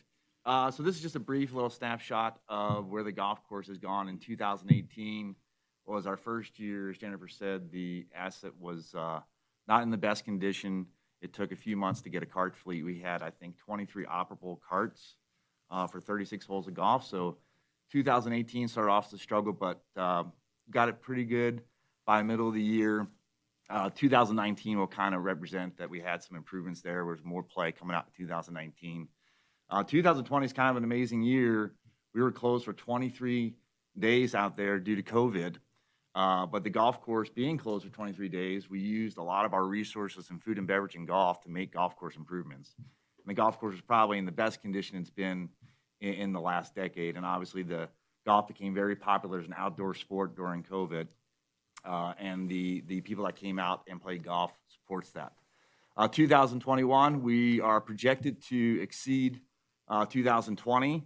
The month of August has been a little bit difficult. We were 1,000 rounds behind last year, and mostly due to the hazardous conditions that are outside, but still a pretty healthy round count. So we're positive on the current trend and growth. So as with the growth in rounds year over year, that also has grown with revenues. In our original proposal, pretty much 2018, 2019 were almost pretty identical to what we proposed, which was lucky on our side. But then 2020 went above and beyond our projections. And then 2021 is kind of following that same suit. So we're very fortunate. Golf's very popular. And the golf course is in a very stable business situation as it is today. Okay, the agreement provides for full operations, maintenance, and management through 2027, the agreement before you, with a five-year renewal option upon satisfactory evaluation. There's a $90,000 annual investment in equipment. Duncan has exceeded this requirement for the past 3 years.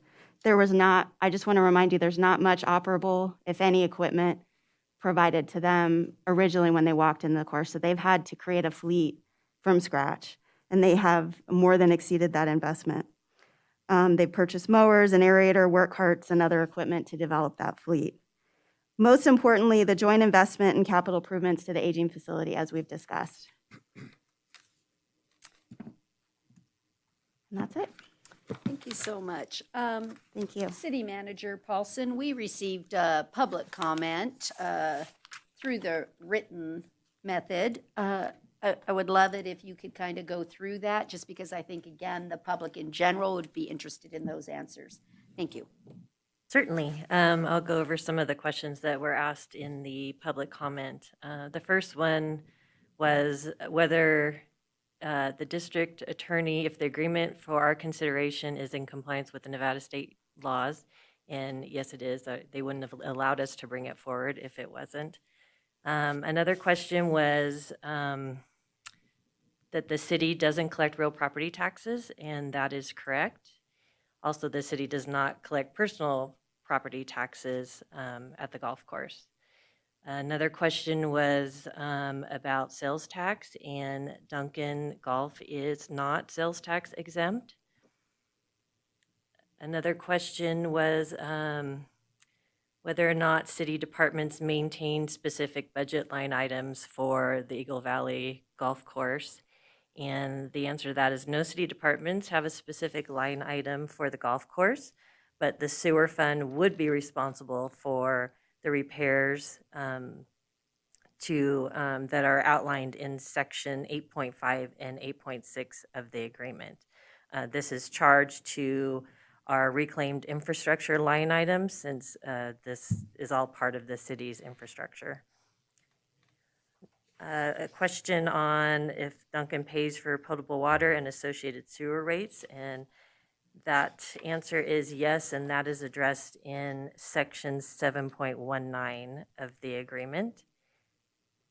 Also, a question on if they pay for an affluent meter, and that answer is yes, and that is also addressed in section 7.19 of the agreement. Who pays for and maintains the wastewater irrigation system, such as the pumps and the sprinkler heads? That is done by Duncan Golf. That is addressed in section 7.34 of the agreement.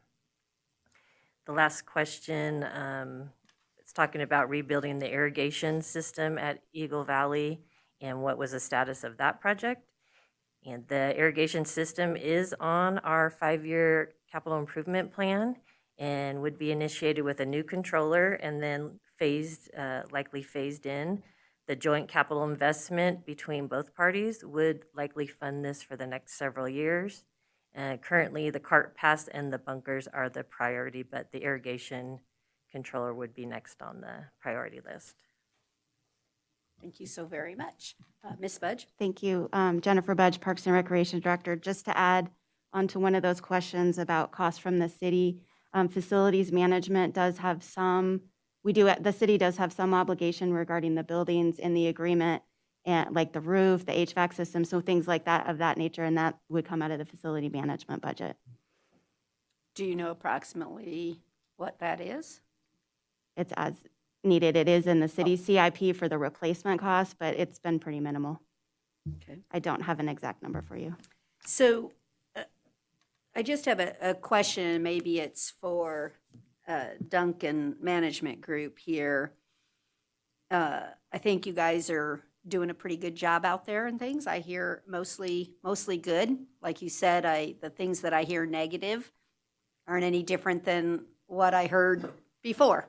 So I think there's some nature to the beast, as one would say. But I'm concerned about, on our packet, it's on page 459, and it is a picture with discussing general cleanup. So I would really like your commitment that you're not going to let this continue. It just cannot. And Yeah, 100%. Okay. We are under no delusions that the golf course is where we want it to be. I think that anyone that's in business, the city hiring of employees has been very difficult this year. We're no exception to that. So we're here today to say, hey, let's put more money into the property and let's improve Eagle Valley. I just wanted to put that on the record Absolutely. that we just can't. And I'm not so sure we don't have it in other locations also with buildup of boxes and debris. And I'm not so sure I've been receiving emails for other locations. So I just want to put it on the It's record. not desirable on our end. Thank you. Thank you. I see Supervisor Giomi. Thank you. Just a comment or two and then a few questions. I think what the general public has to realize is, first and foremost, this is a disposal site for effluent water. It is critical for our city's wastewater plan to have this site to dispose of effluent. And because of that, regardless of whether Duncan is operating it as a golf course or it sits as a field of grass, there is always going to be a responsibility on the city to maintain components of that effluent water system in order to properly dispose of it in a legal manner. So I've had several questions about that, why. Anyway, I think we have to remember that this is a key infrastructure component to the city. And if we stopped doing golf out there, we would still be spraying effluent water there and have to mow the lawns. So it just gives us an opportunity at the same time to offer recreational opportunity to our community. So the land and the building are owned by the city. That's also another misconception that people have, that because we have a partnership with a private corporation that they own those resources. They don't. They are assets of our community. They're assets of our citizens. Having said that, and to tack on to what the mayor said, I think there are things out there, as you said, that I know, but I want to bring up because the public has brought them up to me. I think some of the things that bother people are just seeing, for instance, a dead tree that, I can go out there and point at a dead tree that I've seen probably for 5 years. And that kind of stuff is just bothersome to people when we know it's a relatively easy thing to get the tree out of there. The biggest complaints I heard, which you addressed in here, were the bunkers, of course, the standing water, the ruts around some of those ruts are pretty deep. I golfed both courses in anticipation of this being on. And the East course is a little rougher, as you know, than the West, but it's also older. Sprinkler heads without caps on them that are trip hazards, I think need to be addressed pretty quick. But my question for you, Jen, I guess, is I think it was, and I supported this when the city did the original agreement, was the matrix of what the responsibilities are. And so I guess my question for you is, when I see those things that I see with my eyes that are not listed on that list, how do those things get addressed? How do we ensure that those things get addressed so that they just don't, because there are comments in here that say staff recommends replacement, but do we follow up on that? So I guess what I'm asking is, in order for me to be comfortable with this agreement, I would like to see this come back to us at least once a year, maybe initially every 6 months, with sort of a report card on not just staff recommends replacement, but what the action was that the contract, what Duncan Management did. I think that's a way to keep them accountable, to keep us accountable, and to let our citizens know that we're not just rubber stamping a 5-year agreement. So I mean, if this goes forward, that is going to be in my motion. I think we can address a lot of those things if we keep that in the forefront of people's minds.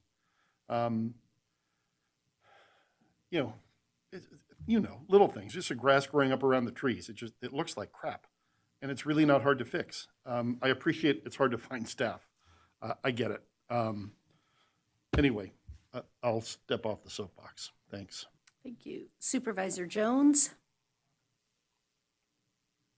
Thank you. The complaints I get are the same, the bunkers, the trails. And you said, Jennifer, when you, in 2017, this problem was identified. And a lot of people think, well, if it's been 4 years, why hasn't something been done by now, at least on some of it? The other complaints is we will say, just like Stacy said, such and such, but nothing's done. They don't think there's any follow-up, and I don't know if there is or not. But these are the complaints that I'm hearing, and I think they're valid. Thank you. Nate, do you want me to address that? You may. Okay. Jennifer Budge, Parks and Recreation Director. To follow up on Supervisor Jones and Supervisor Giomi's comments, staff has met frequently. You saw the dates of inspection. It's not like we've gone out there twice. We're out there a lot, especially public works staff, troubleshooting reclaim water issues. There's been a significant amount. It's not an easy site to operate. It's very antiquated. A lot of things are manual that shouldn't be, like why we identified the irrigation controller, for example. I mean, it's a 30-year-old system, and it has 30-year-old problems, absolutely, that go with it. We have this report card. I think it's a really good baseline for where we're at moving forward. We have met regularly with staff. I know there has been some staff changes within Duncan at the golf course, which I think are in a really positive direction, and I think we will see improvements. The agreement that we have currently didn't allow for those capital improvements that we've been talking about, the cart pass, the bigger ticket items, until the agreement is renewed. So there was no opportunity for that joint investment unless people wanted to just volunteer money, and that's not going to happen. I think the agreement was intended, let's see how it goes. If we're in for the long haul, then we're going to both jointly invest in this facility and make it better for the sustainability of the course moving forward. We want to do that. These small items we can absolutely report back. I think the Park Commission is a great avenue for that as well.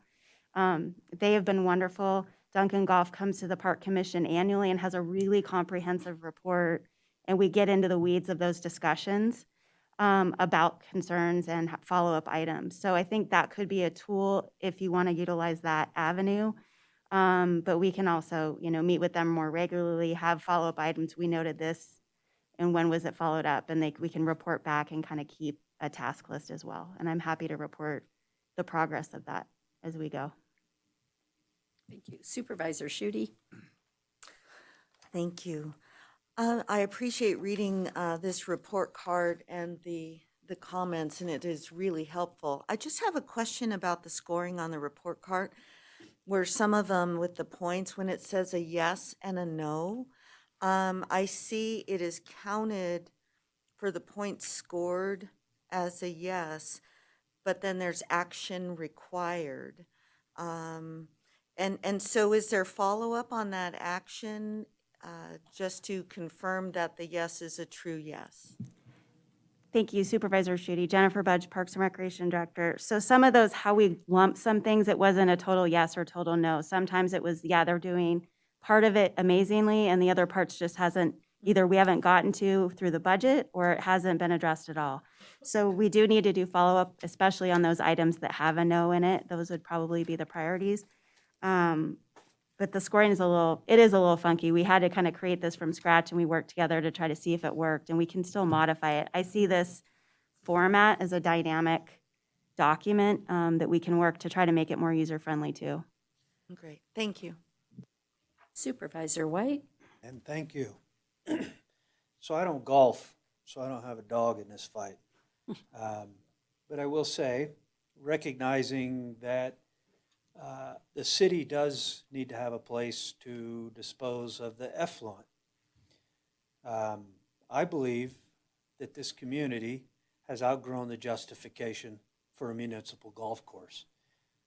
It's time that we divest from this particular model that we're using for this property and stop competing with local entrepreneurs that are indeed struggling.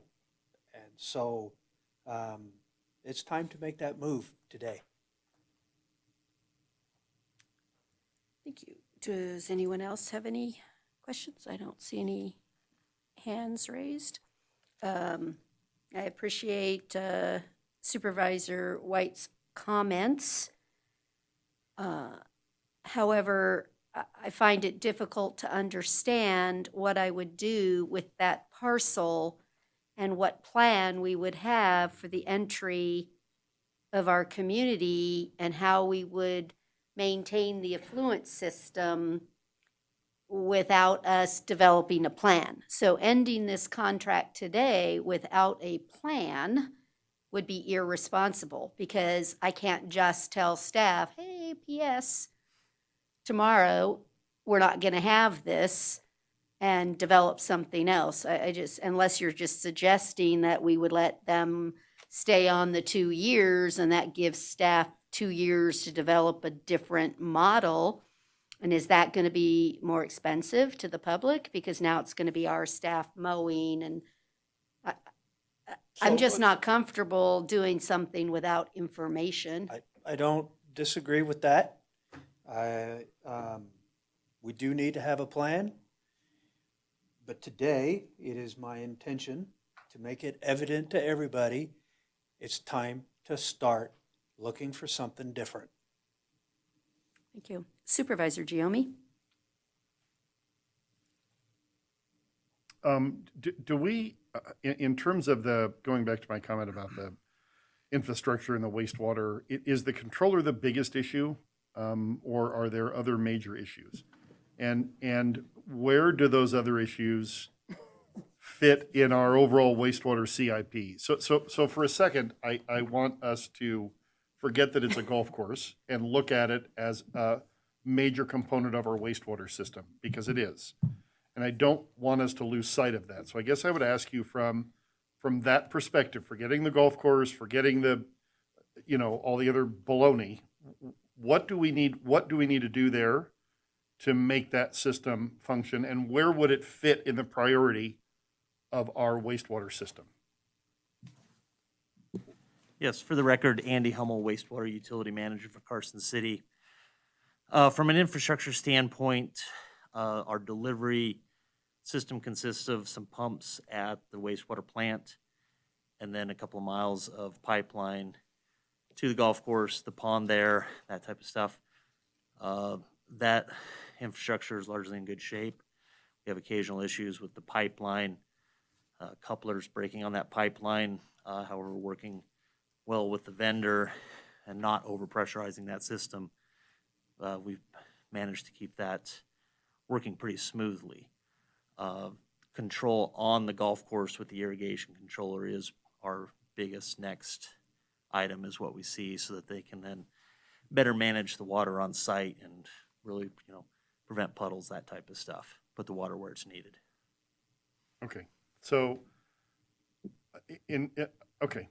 So you're saying if we fix that, which is in the CIP to be fixed in our existing fiscal year, that you're saying no?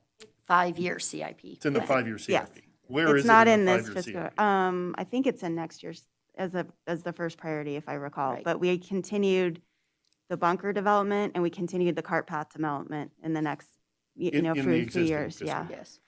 And so, and in Yeah. subsequent fiscal But to years. clarify, the irrigation controller is one part of a multi-million-dollar irrigation system that needs to be replaced. It's a great step in the right direction, but it's not going to fix everything. I don't want to Well, lead I guess anyone that's in the why wrong I'm- way. I guess that's why I'm asking. I'm trying to gauge, forget the golf course component, because as I said, I think we can all agree, would you guys agree that if the golf course went away, we're still going to spray that effluent water somewhere? It's got to go somewhere. And that land that we already own makes the most sense as a spot to put it, in my opinion. As opposed to giving up the land and having to try and find a spot to put wastewater, which we know is a major issue. So am I misstating that it's critical from that perspective? I'm not misstating that, right? You are not misstating that. Okay, no. so I'm trying to get an appreciation for the priority then. Do you feel like we have adequately prioritized that component of the wastewater system, in your opinion? Are we adequately prioritizing? Is it in the right place? Yes, we are. Okay, that's what I wanted to hear. Thank you. Okay. Does anyone have any further questions? Okay. Yeah, so relative to the follow-up, because I think that's critical. I don't know how comfortable I am totally giving it over to Parks and Rec, just because of the implications we talked about. So while it might make sense for them to do maybe a quarterly report, I don't know. Jen, why don't you tell me what you think? I have an idea if you want to I'd love to listen. hear your idea. Okay, Madam Mayor. so when the report is sent to Parks and Rec Commission, would you please forward that, because it's a public document? Would you please forward that to all of us on this board? And then if necessary, I will schedule a meeting before this board. If we're not seeing the success or the I'd like it to rating. be a little more than that. I'd like to see at least, I don't think it's too much to ask to have them Well, come back once a year Well, that's for fine. the next 5 years. I don't think we need it in a motion or anything, though, but that's fine. We can as long as that agendize an happens. annual report. Yeah. And I'd also no like problem. to see after action required, follow-up or status or something, so that it doesn't, because to me, action Absolutely. required doesn't tell the full story. It tells about 75% of the story. I think we can just add a column to the report that we discussed earlier, and they can do it as the follow-up column. And so it would say remediated on said date. Yeah. So I think just some tweaks on that. And then if, again, whenever you're updating the report, that you're doing a public disclosure of the document, please ensure that all of us get it. And then we'll work on an annual time frame for a report before this board. Okay. Given those things and the, I can support this, and I think it's really important that you brought to light today, Jen, that capital investments really have not been happening on the part of the city by design. And I think that's really important for the public to hear, because I think they felt as though things weren't moving fast enough. And that was part of the plan all along is important for them to hear and understand that those things weren't designed to be happening. And now that I think we will see them happening, and with Scott's commitment to sort of addressing those little things that make the golf course, I guess I would just say to you, you should be proud to have your name and Duncan's name on that golf course. And We if are. there's something out there that doesn't make you proud, you probably need to address it. And I think you know that. So, thank you. And I want to address really Supervisor White's thoughts, because I certainly believe in the businesses and the golf courses that are in this community, and I want them to be successful. So I completely understand that the city in and of itself really truly never wants to compete against thriving businesses in our community. I think that this golf course has been here a very long time. It is an integral component of our wastewater treatment, and it's been utilized that way. And I just don't see us unwinding the activity with the flip of a switch. If it was that easy, we would have done it. We would have already done that, because I do think that even the board that approved this contract, people here were not there, but we all believe in the private business aspect. So I just want to put in the record that we don't want to compete. We don't. That's not what any government wants to do. It's just the nature of this. I think it would be more costly to the residents that we represent if I had to make a different choice. If I didn't have an operator doing golf, then we're going to hire city staff to start mowing and doing all these other things. And so Jen's looking at me like, no way, Lori, but I just think it's important that the public understands why we're making the decisions. We don't do it lightly. I certainly never want to compete. I don't.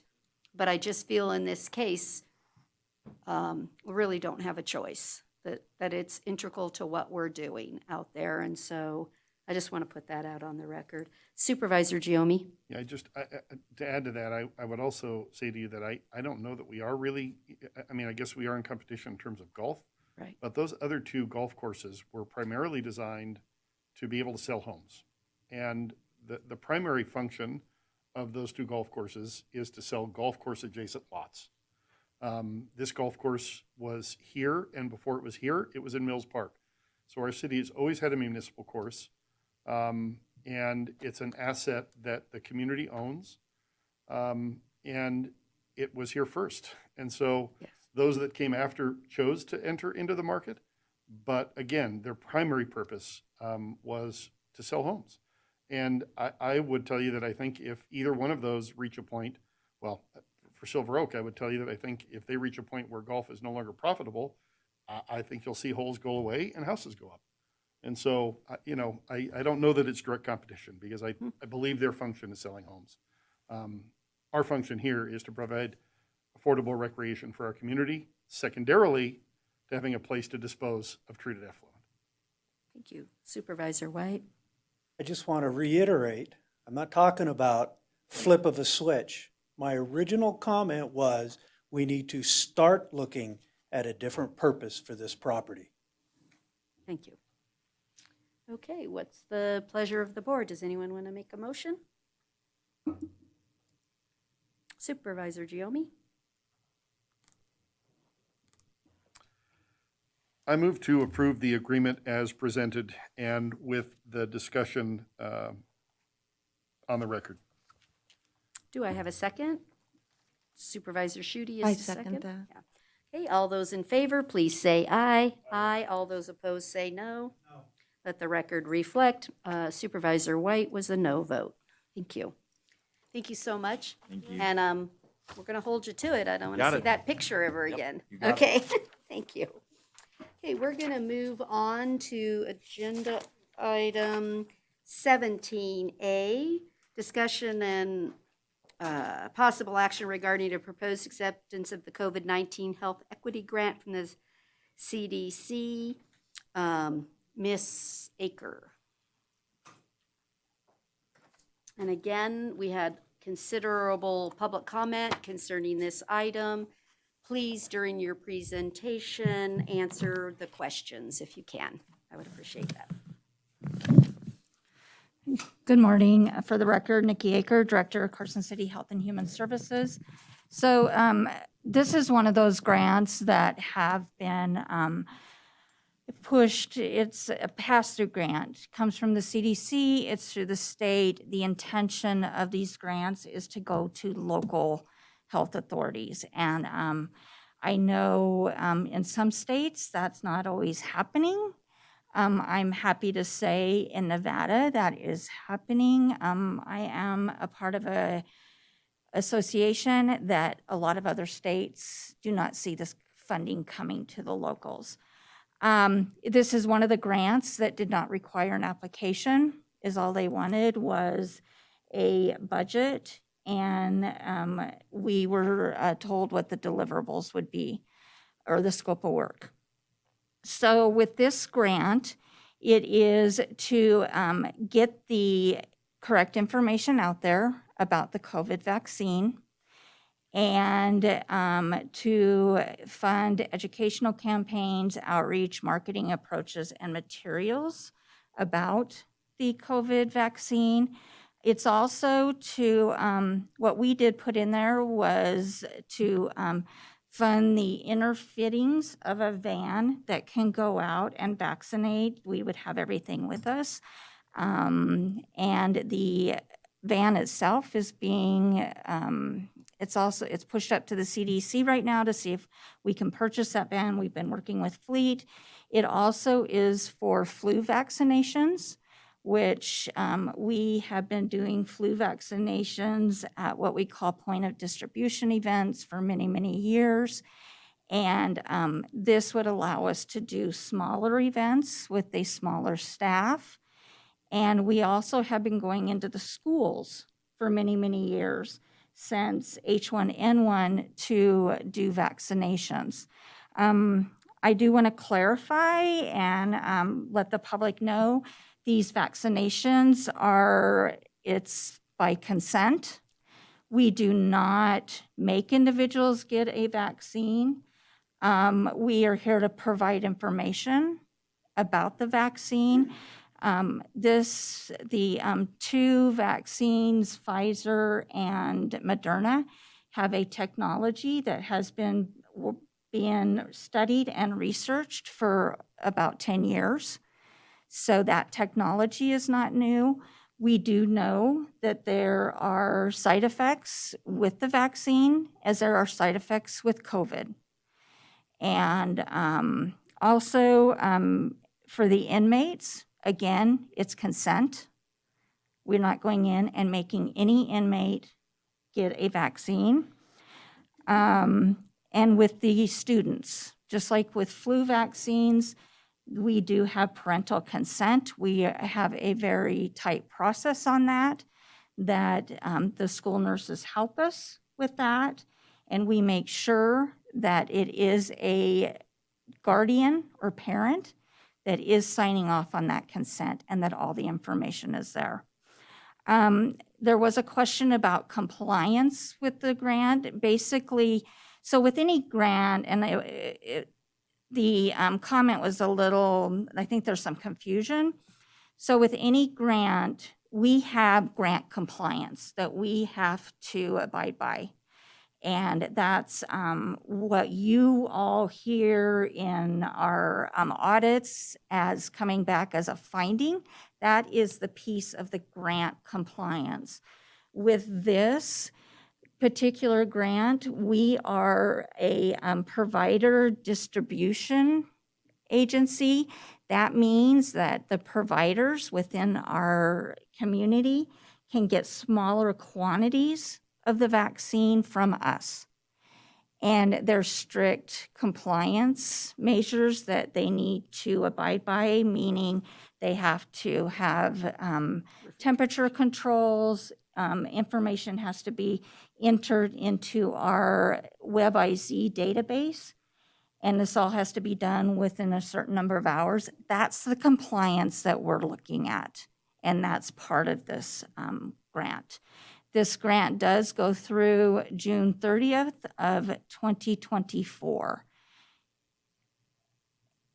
So Any just in question? general, Ms. Aker, if you can answer a few questions for us. So one, there is no mandatory component in here that requires anyone to take a vaccine. No. The compliance with the grant is not that Carson City has to vaccinate any percentage, right? The compliance is the proper handling of the vaccine itself.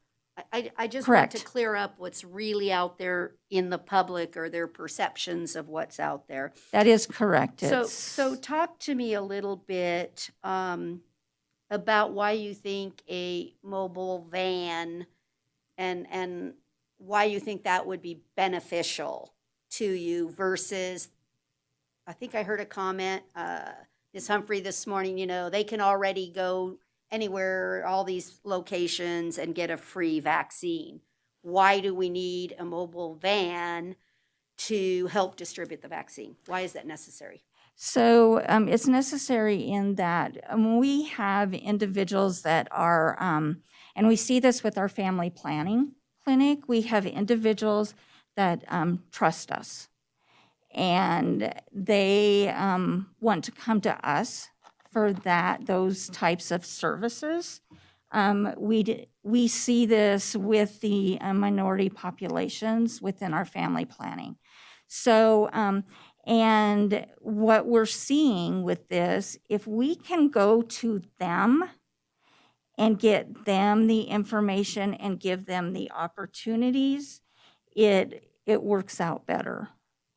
Just take for the schools, for example, and I'm going to use past experience. I'm going to use flu because that's what we have a lot of experience with. Our students, the parents like having us go to the students because they're out of the classroom for a very short period of time. It's convenient for the parents. If they were to take them to the doctors, it's a large copay that they may have to pay.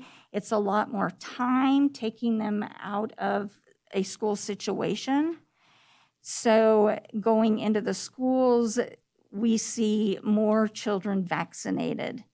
And we really saw that last year in 2020. Our flu numbers in children really decreased.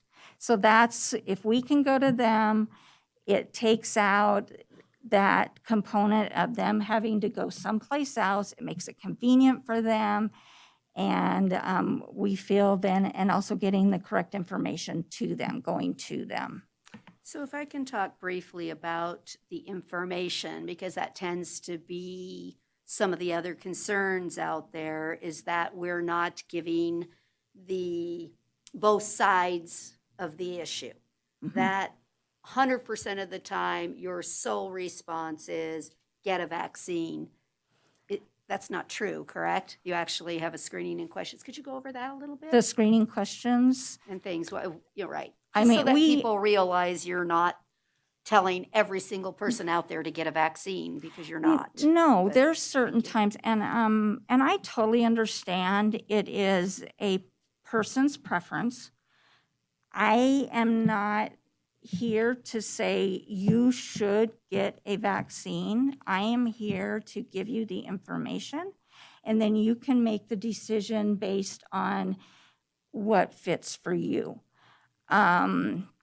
So no, we're not telling people they need to. We give them the information, and there are times when we say, listen, based on your medical history, I suggest you go and talk with your doctor. We're not comfortable giving you that vaccine. Thank you so much. Supervisor Giomi? Yeah, I think you asked my questions. We're not kidnapping anybody. We're not injecting people without their knowledge. We're not pulling kids out of school without their parents knowing. We're not forcing people to get the vaccine. We're not pulling them to some dark, no-windowed van and doing any sinister activities. We're not mandated to do any number of vaccines to receive this money. So we don't have a quota to hit. We know there's vaccine hesitancy simply because of lack of information in a large portion of the minority population. We see it where I work. And we found the same thing, that if you go to their environment with people who are from their community, you have a better chance of giving them information and letting them make an informed decision. And I think there's still a lot of question in people's minds about the cost. I think they think there is going to be a cost in a lot of instances. And some private physicians are charging, but there are federally qualified health centers that do not, and there are health districts that don't. And this helps in that regard, because you go to them and you tell them right up front that there isn't a cost involved. So here's the information. If you want the vaccine, you can get it today for free. And I think that really does help. Correct. So I appreciate it, and I'm in support. And I would just go further to say, so at my agency, the state gave us the option to offer incentives to get people vaccinated, just like the state is doing. So I'm a nurse, and I did not feel comfortable with offering an incentive. I do feel, and this is,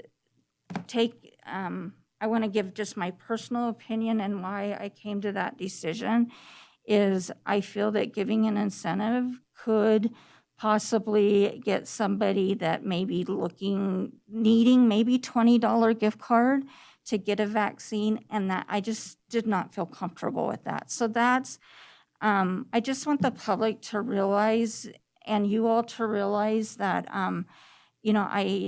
ethically, I also look at some of this stuff, and I just did not feel that that was a ethical decision. And so my agency will not be offering incentives. And we did the same thing in our organization because for the same reasons. People shouldn't be coerced. incentivized to Right. get a vaccine because they have a severe financial need. Correct. You know, they should make an informed decision and make one that's right for themselves. Mm-hmm. Having said that, I think they should still get the vaccine, but that's just my opinion. Right. Supervisor White? Thank you. I don't believe that it's appropriate to offer services based on race and ethnicity. I understand that there are pockets of our community that for their cultural whatevers, their resistance to this, but it's simply not appropriate to work on a race-based program. Furthermore, if you really look into this grant, as I have done, you will find that it is a furtherance of the critical race theory, and that I will not participate in. Supervisor Shute? Thank you. Just something I really think is important to keep in mind as I have listened to the conversations and the concerns and the public statement. The COVID virus is the opponent. The COVID virus and the effects of people getting infected and the effects that it's costing communities, whether it's business having to shut down or early on, or hospitals being full and medical staff being worked to the brink, and other medical issues not being able to be addressed in a timely manner because hospitals are full, and the bills that are now, coming to people who need medical treatment, whether they die or not, there's still those medical expenses. I mean, there are so many consequences of this virus, and over 600,000 people have died. When there's a recall, whether it's airbags or spinach or, a crib, and when people are injured or have died, 3 people, 5 people, 18 people, and they're recalled, that's because the opponent is whatever that problem is, and let's address it. So here the opponent is the virus. It's not the vaccine. It's not a mask. It's not social distancing. Those are just things that mitigate the spread of this virus. And I think it's really important that regardless of one's personal opinion in terms of what they want to put into their bodies, I think we need to keep in mind what the true enemy is. It's not each other. It's this virus. So then with information, the correct information, there are all kinds of stories. Well, I know someone from this place, or there's a study from that place. Well, okay, and there might be. And then there are also studies that have been presented. And there's also the research behind studies. So again, the opponent is the virus. So let's really look out for each other and be mindful of that so that we can get through this, to open up business, to keep each other safe, to be able to take off the masks. I want to say one more thing, and I'll probably say it again tonight, but when I sat in the last school board meeting and the conversation about masks, which is just one more mitigating or tool to mitigate the spread, and comments about concerns that kids have and how the masks make them scared. And what came to mind was child seats, car seats. And kiddos would absolutely be afraid of car seats if their parents, when putting them in the car seat, was saying, oh my gosh, this is awful and you shouldn't have to be restrained. You really do need to, have freedom of movement in a car. And we can all, I think most of us can say, oh, wow, no, we want our kiddos safe. And so masks are one of the mitigating tools. It's in no way to take away freedom or to hurt. It's actually a way to maybe allow everyone to get back to normal and be safe. So those are my thoughts. Thank you for that. And if I could just also expand a little bit about the hospital situation. This vaccine isn't 100%. No vaccine is 100%. But what we are seeing of those that are hospitalized are unvaccinated. The individuals that are, and not saying everybody, but the majority are unvaccinated. And so this vaccine is doing what it's supposed to be doing, is keeping individuals out of our medical facilities. And, last night in our own community, our hospital was full. And we had a crisis going on last night that we were dealing with. And there's a discussion, we had the state involved, but this is real right now. We've got a lot of people in our community that are not normally here because of the fires, and our medical facilities are being impacted, and they're short-staffed. Everybody around is short-staffed, but this was crucial last night. And so if we can keep some of these COVID patients out of the hospital, it does help our hospital system. I have one more question. That's fine. Certainly, Supervisor Can Sheedy. you speak, because I know that there's concern, and it's fair when people say, but wait a sec, people who have been vaccinated are getting COVID again, or if they are in the hospital. Can you speak to that and the consequence of that? So yes, and thank you for that question. What we're seeing is individuals that are vaccinated and get COVID, their symptoms are not as bad. That's not saying that that's for everybody, but the majority of the studies are showing the symptoms aren't as bad. And like I said, the individuals that are hospitalized, because we get that information and we're doing those investigations, the majority are unvaccinated or not fully vaccinated. And, and yes, even if I'm unvaccinated, I'll just put it out there, I am vaccinated, but if I was not and I got COVID, it may not be that bad the first time. But the second time, it can be a lot worse. You don't know what's going to happen.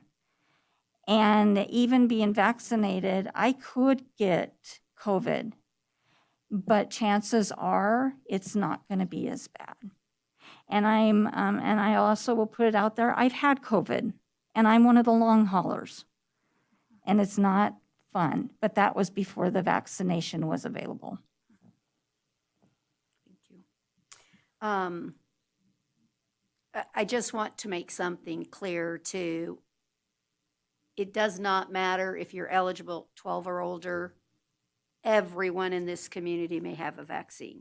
I am not disallowing anyone or giving preferential treatment to anyone. Everyone that wants it, their choice.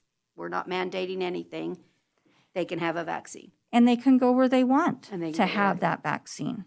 But off this grant also, this grant is for everybody. Correct. Okay, I just want to make sure. Okay. Supervisor Giommi, are you ready to make a motion? I am. I move to accept the grant as discussed. Is there a second? Supervisor Schutte is the second. All those in favor, please say aye. Aye. Any opposed, please say no. Let the record reflect that Supervisor White was a no vote. Thank you.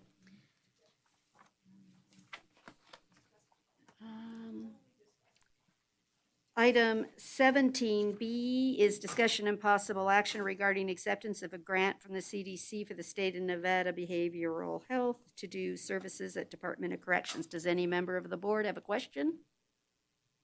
Seeing none, I'll accept a motion. I move to accept the grant. Is there a second? Supervisor White? Second. I have a motion and a second for approval of the grant. All those in favor, please say aye. Aye. Any opposed, say no. Motion carried. Thank you very much. Thank you. And thank you very much for the late material on the funding sources. I think it will help the public a lot to understand public health funding and new positions, existing positions, all that good stuff. And if I can just make a comment on that, it changes monthly. I agree with you, but I think it's important for the public to start to understand how public health is constantly changing. And I don't remember the overall, but probably 85% of all that public health does is via a grant. So I think it's important that we understand it is a constantly changing. Yeah, and we right now are 80% grant funded. Yeah, thank you so very much. We're going to move on to agenda item 18A, which is discussion and possible action regarding the approval of our final funding for the governor's office for our CDBG COVID. Disclosure, please, Supervisor Giomi. Thank you, Madam Mayor. NRS 281A420 requires me to disclose a conflict of interest and abstain from voting when I have a disqualifying conflict. In my private commitment, I serve as an unpaid board member for RSVP, a private nonprofit organization that is applied for and is recommended for funding under this agenda item. In my private commitment, I have a fiduciary duty as a board member for RSVP.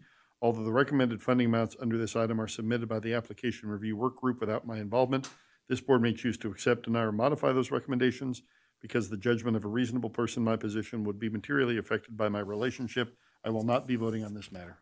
Thank you. Disclosure, Supervisor Schutte. Thank you.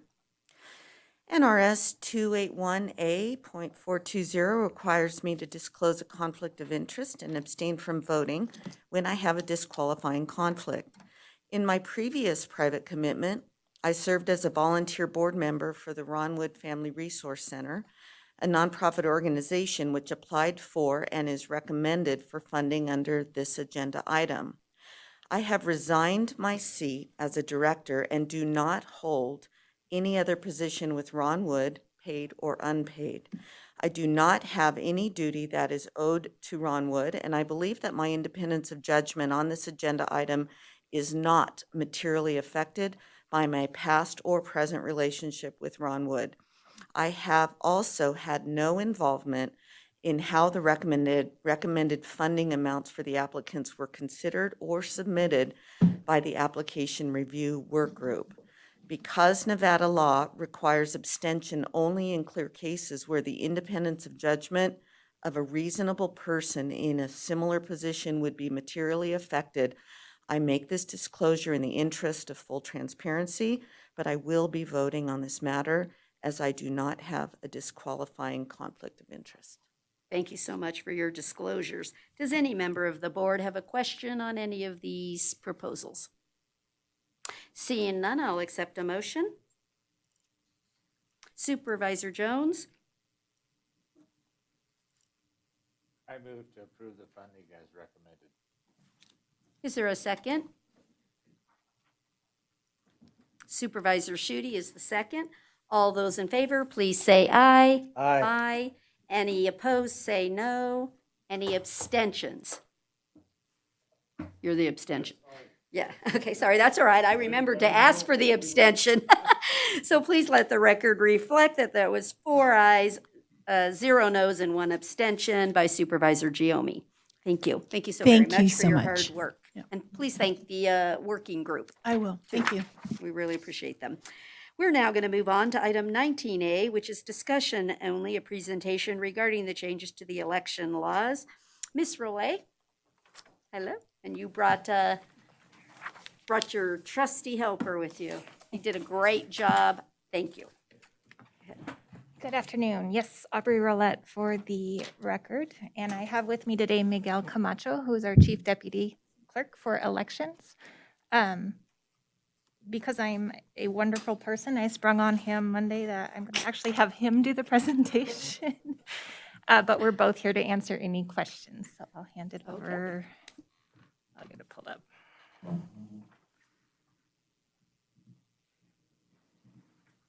And we're on. Please state your name for the record and go ahead. Miguel Camacho from the clerk's office. I'm the chief deputy clerk for the elections for the record.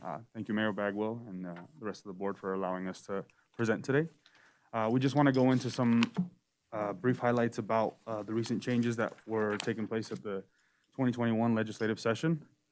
The first bill, and probably the one that had the most attention, was Senate Bill 321. It's mandating mail ballots to all active registered voters in the state of Nevada. With that, every active voter will be receiving a mail ballot.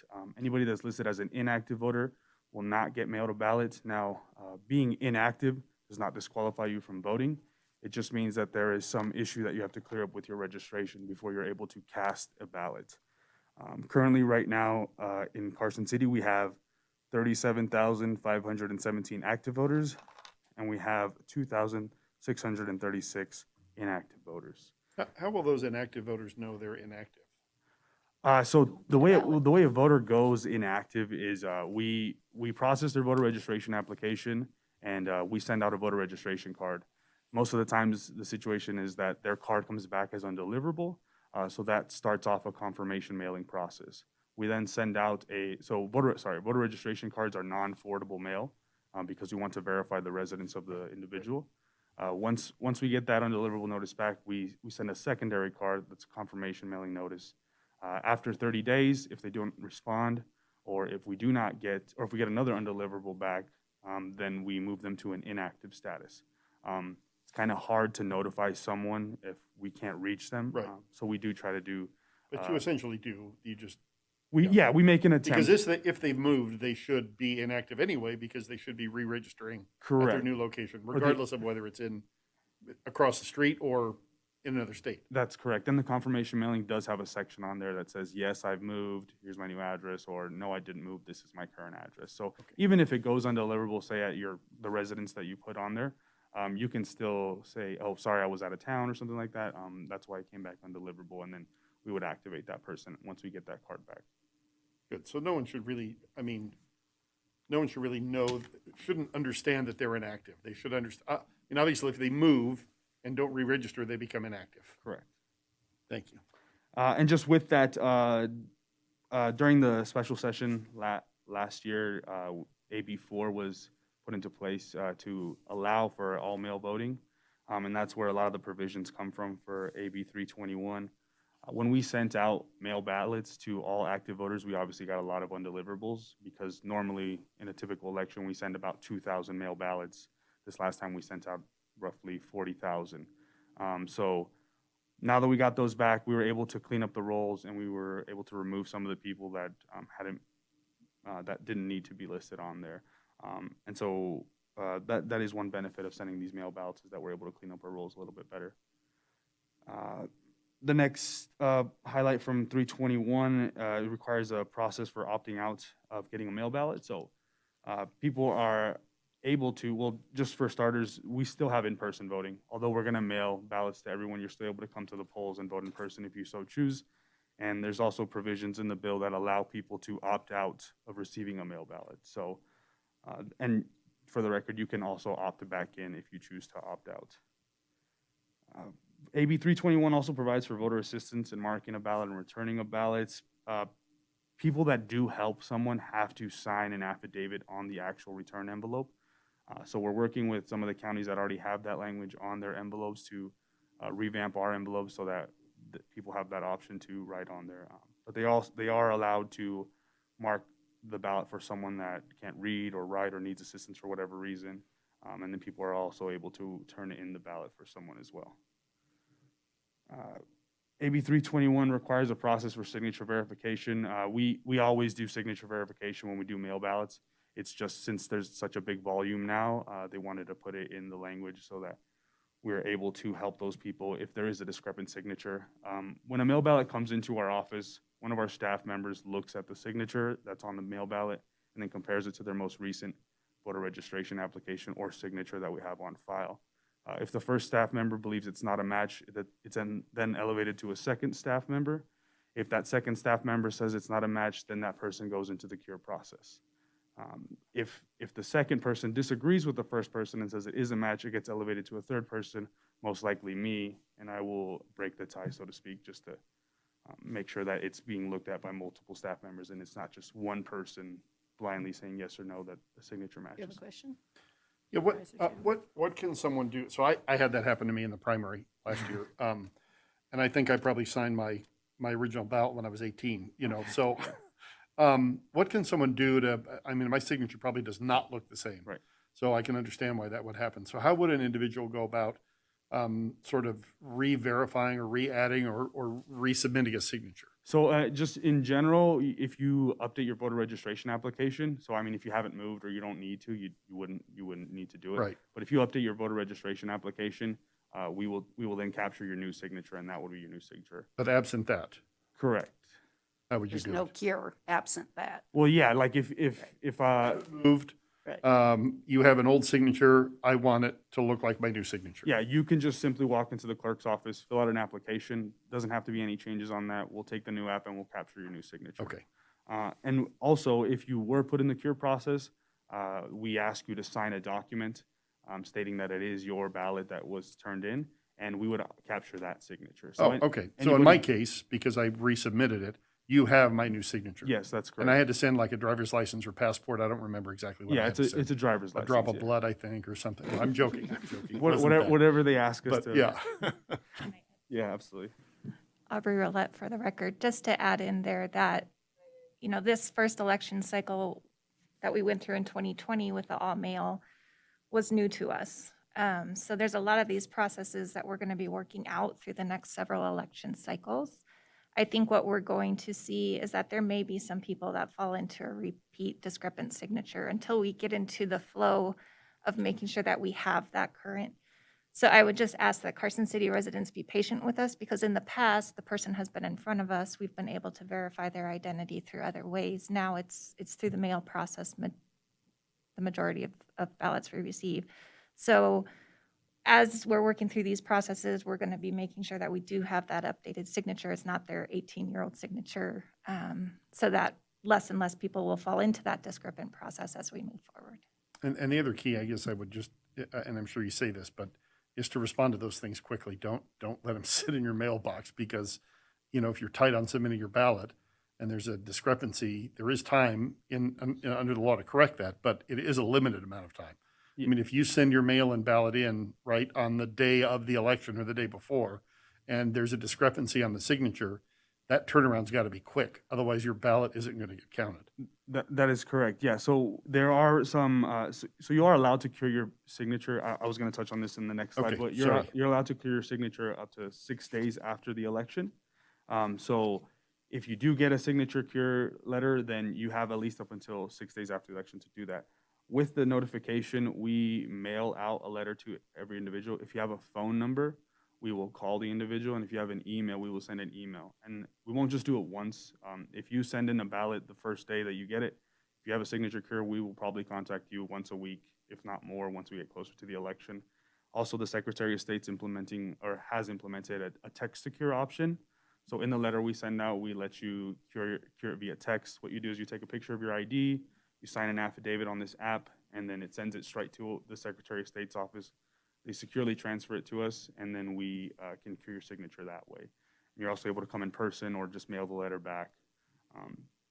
But yes, they do have time to do it. But yes, depending on if you send your ballot on election day, you might need to pay attention to it. AB 321 also requires for ballot drop boxes. Currently, right now, we don't have any ballot drop boxes locations finalized. We are working with the Secretary of State's office. They're trying to order a lot of mail ballot drop boxes so that the counties can use them. They also are trying to implement a buyback program. So if we say get a small ballot box this time around, the next election, if we see that there's a need for more, or if there's a need for a bigger ballot box, we can sell the old one back to the state, and they'll allow us to use that funding to purchase a new, bigger one, or whatever fits our needs. Yes. Yeah, that's fine. So, and just with that, for now, we don't have any plans to do a permanent ballot drop box, just because we need to make sure we can securely monitor the drop box and make sure it's locked and things like that. So, for Carson City, at least, we're planning on having manned ballot boxes at all times and removing them when we need to. Every employee for the clerk's office or just anybody that is going to do signature verification is now required to do a signature verification class that's approved by the Secretary of State's office. This is required for all staff members, so even the ones that check in people in person, they're looking at signatures, they're going to have to go through the class. People that are helping us with ballot verification at our office, they're going to have to do the class. I'll have to do the class, Aubrey as well. So that will be a little bit of a task for some of our election workers. There's a lot of requirements that they're having to do now, but by no means are we going to skirt that. We'll do whatever it takes to make sure that we have adequate people verifying signatures. Moving on to the next slide. This slide is just it's just specific deadlines that we have to meet based on AB 321. So the opt-out deadline is 60 days before an election. So you have 60 days to opt out for a mail ballot. The unfortunate part about that is when we send our vendors our mail ballot list, we also need to send that about 60 days before the election. So there may be some like a lag time. If you send it on the 60th day, we may have already sent the mail list, but we are working with our mail vendors to ensure that we have a list of people that we can send to them so that they can pull those people before the mail ballots actually go out. The vendors just require a lot of time to print the envelopes, stuff the envelopes, address them, and get them out for the people. So I'm sure some people might send in their opt-out form and they still get a ballot and they'll yell at us that why did we send them a ballot? But if that's the case, they're still able to surrender their ballot at the polling location, and we'll be able to reject their mail ballot and allow them to vote in person. Mail ballots must be postmarked on or before Election Day and must be received by the clerk's office no later than 5 p.m. The fourth day following the election. So yeah, this is it's not a huge number of ballots that we get that are after the deadline. If we do, most of them aren't postmarked, because if they are postmarked, we would have gotten them already. But we do work with the post office to ensure that we get the ballots as quickly as possible. Instead of waiting for the post office to deliver ballots, we actually contact their bulk mail unit, and myself or a staff member will go directly to the post office and pick up the ballots so that we can, one, get started on them, and two, make sure that they're not just sitting around somewhere at the post office. AB 321 also provides some information on same-day registrants and residency requirements. So people are allowed to cure a residency issue by 5 p.m. on the Friday following Election Day.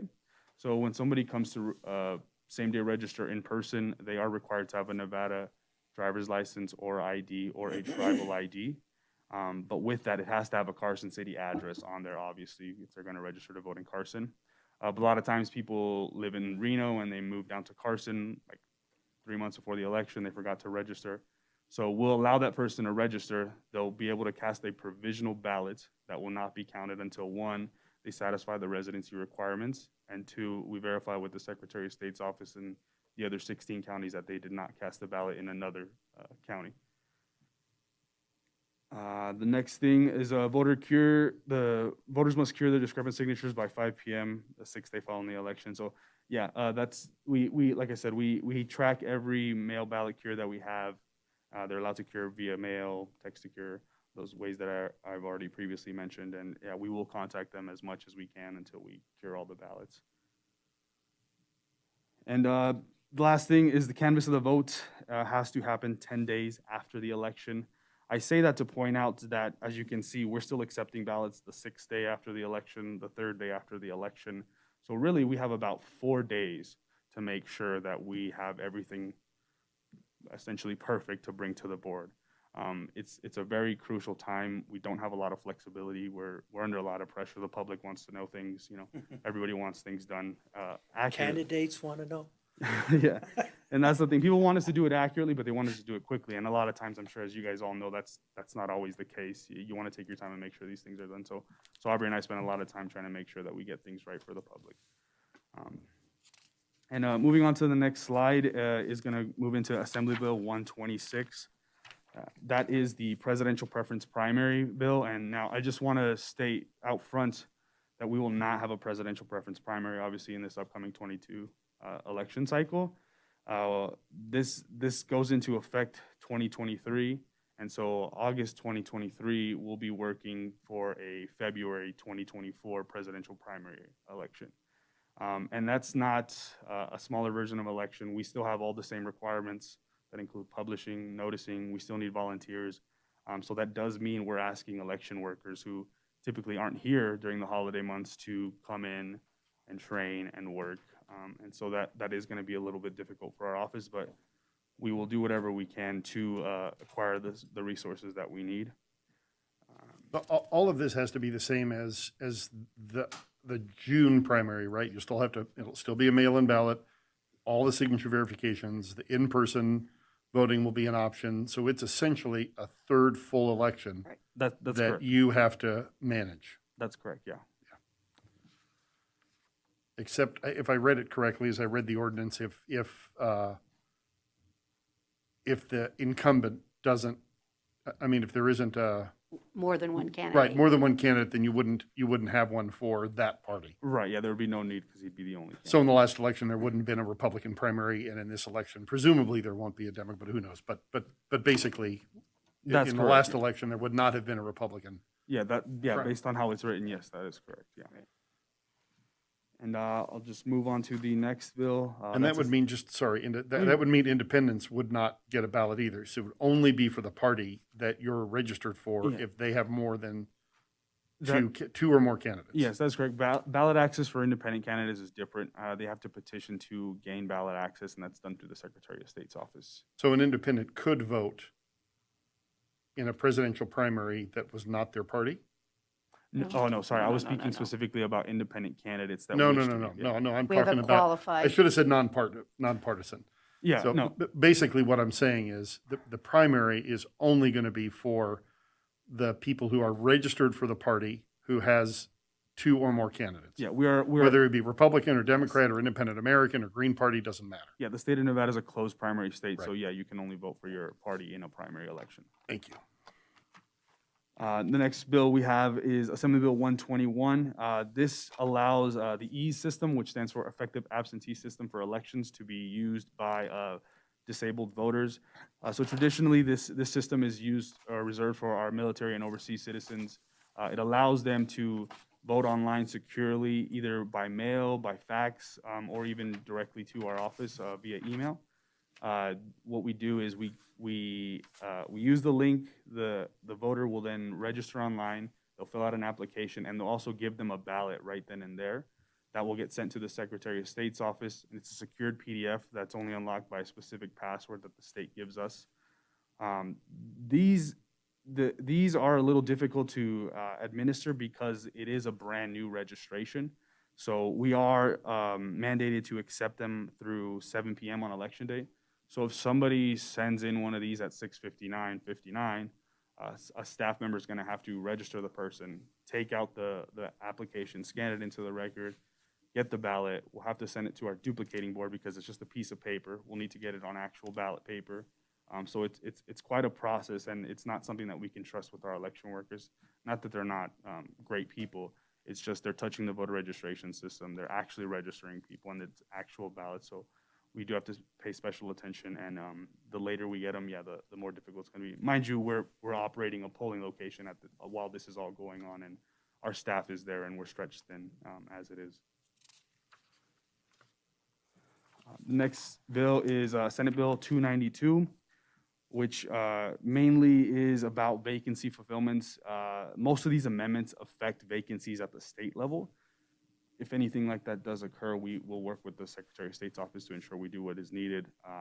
The ballot access for minor political parties, the deadline for ballot access used to be the third Friday in June. It is now June 1st. That's one of the major changes for that. The vacancy fulfillment, it will allow the governor to call special elections to fill a vacancy in Congress. If that special election is in line with a statewide or a local election, the cost will be to the city or the county. But if it is outside of a typical election cycle, It's to be paid by the reserve for statutory contingency accounts. So if just depending on when the election occurs, the city will just make it aligned with our regular elections, or it'll be paid through this account. Senate Bill 84, it's not a huge change for Carson City, as we didn't have any precincts at that 3,000 threshold, but it does increase that cap. So that should allow us for a little bit more flexibility in terms of like redistricting and things like that. We don't have to worry about. More precincts. Yeah. Can I ask relative Yeah, to yeah. that? I guess, obviously, the more precincts, the more cost to us, right? So that expansion allows us to maintain a minimum number of precincts, or is it easier to manage if there's more precincts? Can't imagine it is. I mean, the more precincts you have, the more ballots we have to create. So right now we have 24 precincts. There's 24 different ballots. If we have 30, then we have 30 different ballots Right. we have to keep a ballot stock for. So this is helpful to us in that it can keep costs down and still have for adequate representation across a precinct. Correct. And also, if we were to pass that 5,000, at this point 5,000 threshold, we may have to split up a precinct if we're not in the middle of redistricting, obviously. So that's a little more work that we have to do on our end to make sure that. Wait, say that again. Are you saying that in between? Yeah. So like. So in between censuses, if we go over 5,000, Because we're not we have allowed to split a precinct? Yeah, we're not allowed to have more than 5,000. And is that how it is now? Yeah, so Really? I thought redistricting I and thought it- doing that's only every 10 years Yeah. with the census. So Aubrey Roulette, for the record, redistricting is every 10 years. Right. The county clerk does have the authority to, if our precincts are over capacity, there is a time frame, I don't know it offhand, where we can split a district, or I'm sorry, a precinct, to keep it under that statutory cap. It is before the election, and I don't have the statute offhand, I apologize, but there is authority for the county clerk to split a precinct. At your discretion? I would have to double check if that would come to the board. I believe that would be a board action. Wow. But yeah, How would there you is- even know? Well, anyway, Because Yeah. we get us the information. Yes, we monitor how many active registered voters are within our precincts. And I would be very surprised if we ever came to that 5,000 cap. But it's something to remember as you're creating precincts that you don't create them at Close. 5,000, Right. right? Well, correct, Yeah. yes. So as we do this redistricting, this was I would actually a not very have thought beneficial. that, I mean, I guess I would not have thought that. I'm surprised. So, We're not anywhere near 24 precincts times 5,000. We don't have 100,000 no, registered no. voters. No, I know. So I think you're right. We're not in danger of getting there, but it's an interesting thought. It was. Yeah. And Thanks. It's kind of moot on that point, but Right. that would necessarily affect the school district trustee districts as well, if you had to start moving precincts Potentially, around. Because is it the school district trustees, while they don't mirror the wards for supervisors, they do follow the precincts though, right? So you're getting a little bit out of my expertise right now. Having never been through redistricting, I'm working on learning that process. Okay. The county clerk would only have authority, I believe, for the precincts. I don't know that we could go in and manipulate school districts or wards prior to an election. That would be the redistricting. But your point is it would have to split and stay within the same ward, for the When I- same school district. Right. When I look at the school district map, it Yes. appears to me, while again, they don't mirror Ward 4 because there's 7 of them. Right. There are 4 wards because there's 7 of them, but it appears, just by looking at the map, they do follow the precincts. Yeah, they don't Yeah, split they any pretty much have precinct. to. Right. Yeah. So that would affect the school district, not just the Us. 4 wards for supervisors. Correct. And, Correct. and I think another thing to Could. remember is Yes. Carson City votes at large. Yeah. So the splitting of the precinct, although it's important in counties, and I believe it's an important discussion to have, it wouldn't change the ballot. So you're still going to vote for the Right. same precinct as everyone else in Carson Yeah, City. it would only matter for the purposes of running for a position, really. Right. Yes. The eligible candidate. Right. And just for reference, before this bill was changed, the cap was 3,000. I think that one of the highest precincts we have is about 2,000. So we still had a ways to go, but that 5,000 does help. But you are obligated to have relatively equal precincts. Is that not also part of the? That is the part, Law. that is what we do in redistricting, yes. We try to Right. even out the precincts as much as possible. Obviously, in between censuses, if a particular precinct has more development than others, there's not much we can do. No, correct. I agree with that. I mean, because that's the whole principle behind Right. redistricting is to balance the districts from small all the way up to congressional districts, right? So, thank you. So I'll move on to AB 422. This requires the Secretary of State to have a centralized top-down system. I do want to give a shout out to the Secretary of State's office. They, before this bill was actually in the legislative session, they started a VREMS working group. That's VREMS, which stands for Voter Registration and Election Management Solution. I'm assuming they saw that it was gonna go this way anyway. So I'm currently in a working group with the other 16 counties where we discuss what our current voter registration systems do, what we wish they could do, what works for certain counties and other counties to just do some fact finding right now and figure out what we'll need to do for this top-down system. Also in AB 422, it requires for a statewide risk limiting audit. Just so you guys understand, we in Carson City conducted a pilot risk limiting audit in the 2020 primary election, and in the 2020 general election, Washoe, Clark, Pershing, and us again did a pilot audit with the Secretary of State's office. And the next bill is AB 432. This bill expands automatic voter registration. So, as I'm sure you're all aware, the DMV is the only automatic voter registration agency in the state of Nevada currently. This bill allows for other agencies to be considered automatic voter registration, such as Department of Health and Human Services, as well as any other agencies that the governor can deem as an automatic voter registration agency. Thankfully, this bill is pushed back to 2024. The AVR bill this bill pushes the burden of contacting the voters on us specifically. As it sits now, when you go to the DMV, you register all there, and then we have to just obtain the party information for the voter if it's not adequately, I guess I don't want to say it like that. Selected. If a person doesn't select their party at the DMV, then we have to go out and get their party. This bill switches that so that these agencies won't even ask for parties or stuff like that, and we will then have to reach out to the voter to get that information. So we'll basically get incomplete applications, and then we'll have to reach out to the voters to try to get that information, which is obviously going to put a burden on our staff and the day-to-day work that we do. But Did you get a sense that there's an opportunity maybe in 2023 to change that? I mean, it seems logical to me that if the state's going to do AVR, that they would have one consistent way to do it across their departments. And it seems to me that it's a simple enough matter to not accept the form if it isn't filled out. yeah, so as I mean, it's not like you can't go to DMV and fill out one of their forms and mess it up. It doesn't happen. Right. So it sure seems like they ought to be able to, Figure this out. adequately figure out a second form. Mhm.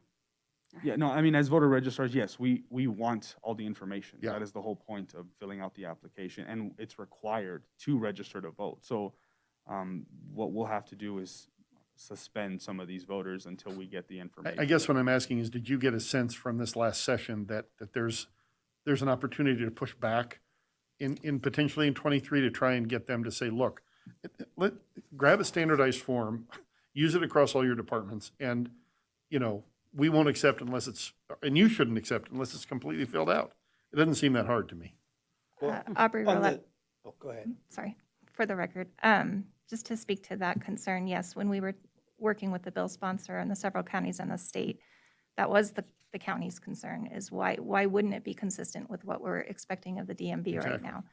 And I do feel that there's room to work with the sponsor. He is open to that communication, that conversation, to allow us to have a little more input on that. I don't know how far we will get because we pushed for that in this last And it session, didn't and this is how it ended up. So it's definitely on our mind. It's not something that we are excited about taking on because it's basically having to recontact that individual, re-register them to vote through our office. Well, let us know as we work on legislation, or particularly let League of Cities or NACO know. I think your association is an associate member probably of both NACO and League of Cities. And, you know, that may be one of those bills. As you know, both NACO and League of Cities get legislation, and maybe that's something that we would push forward, because it's impacting every county and every municipality in the state. And it just seems like bad legislation, and we should try and fix it. I appreciate that. Thank you. And I would agree. That does need to be fixed. We can't have incomplete documents circulating around. However, there is a flip side to that.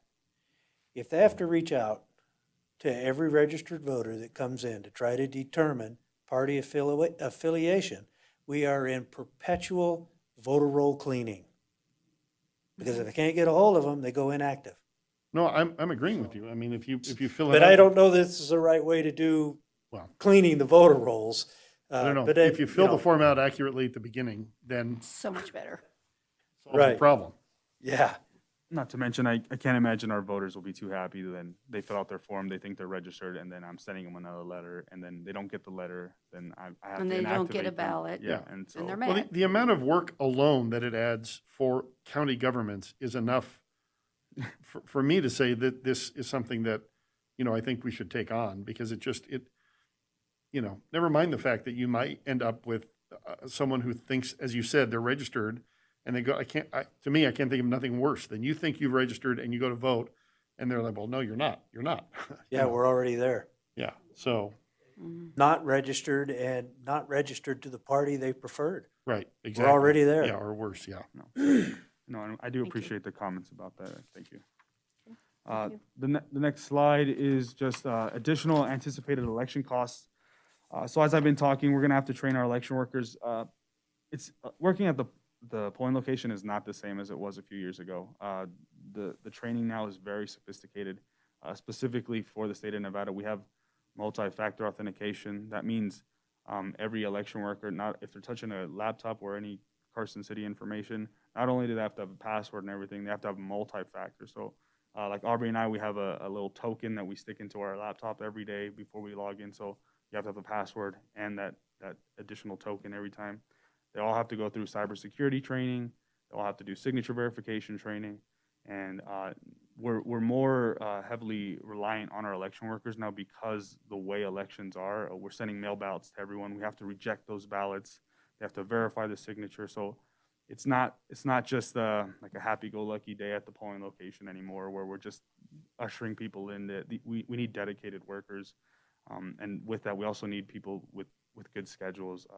A lot of times, election workers. I mean, granted, they're volunteers, so we thank them. They can only work 2 hours this day, or they can only work Mondays, or they can only, that doesn't really help us when we're trying to prepare for a full-scale election. We need people that are, there every day, at least a 4-hour shift or something like that. But we appreciate all the help we can get, but it's just the way elections are going now. It's just getting harder and harder to get dedicated individuals. With that, we are looking for temp workers to do same-day registration. Admittedly, this was something that was hard to anticipate last election. We do need some additional help for same-day registrants because it is actually registering people to vote. It's not simply just giving them the ballot to check in. They have to register. If they have questions about their registration, they have to be able to answer them. And so that is an anticipated cost that we do see coming this election cycle.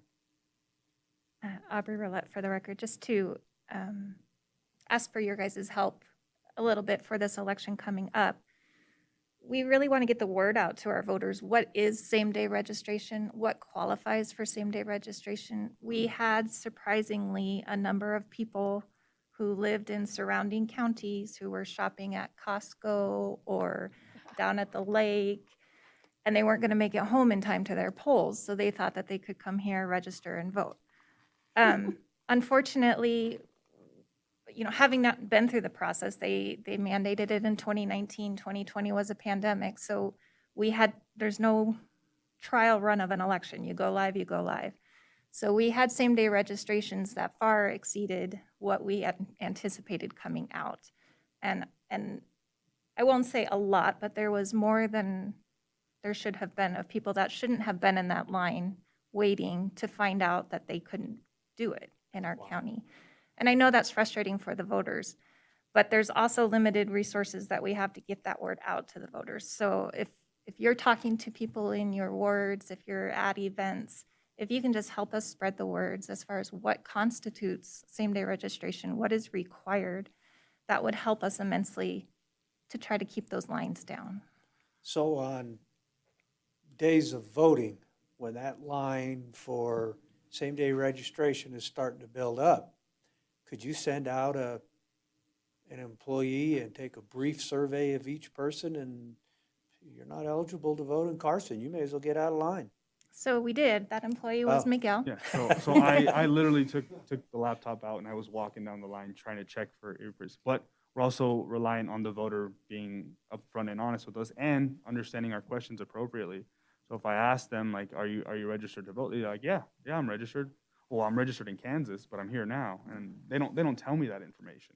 And I try to look them up, and then we find them, we don't find them. We're very dependent on what the voters actually tell us. I was, as I'm trying to run a polling location, I myself am walking up and down the line trying to make sure we get people out of line or in line.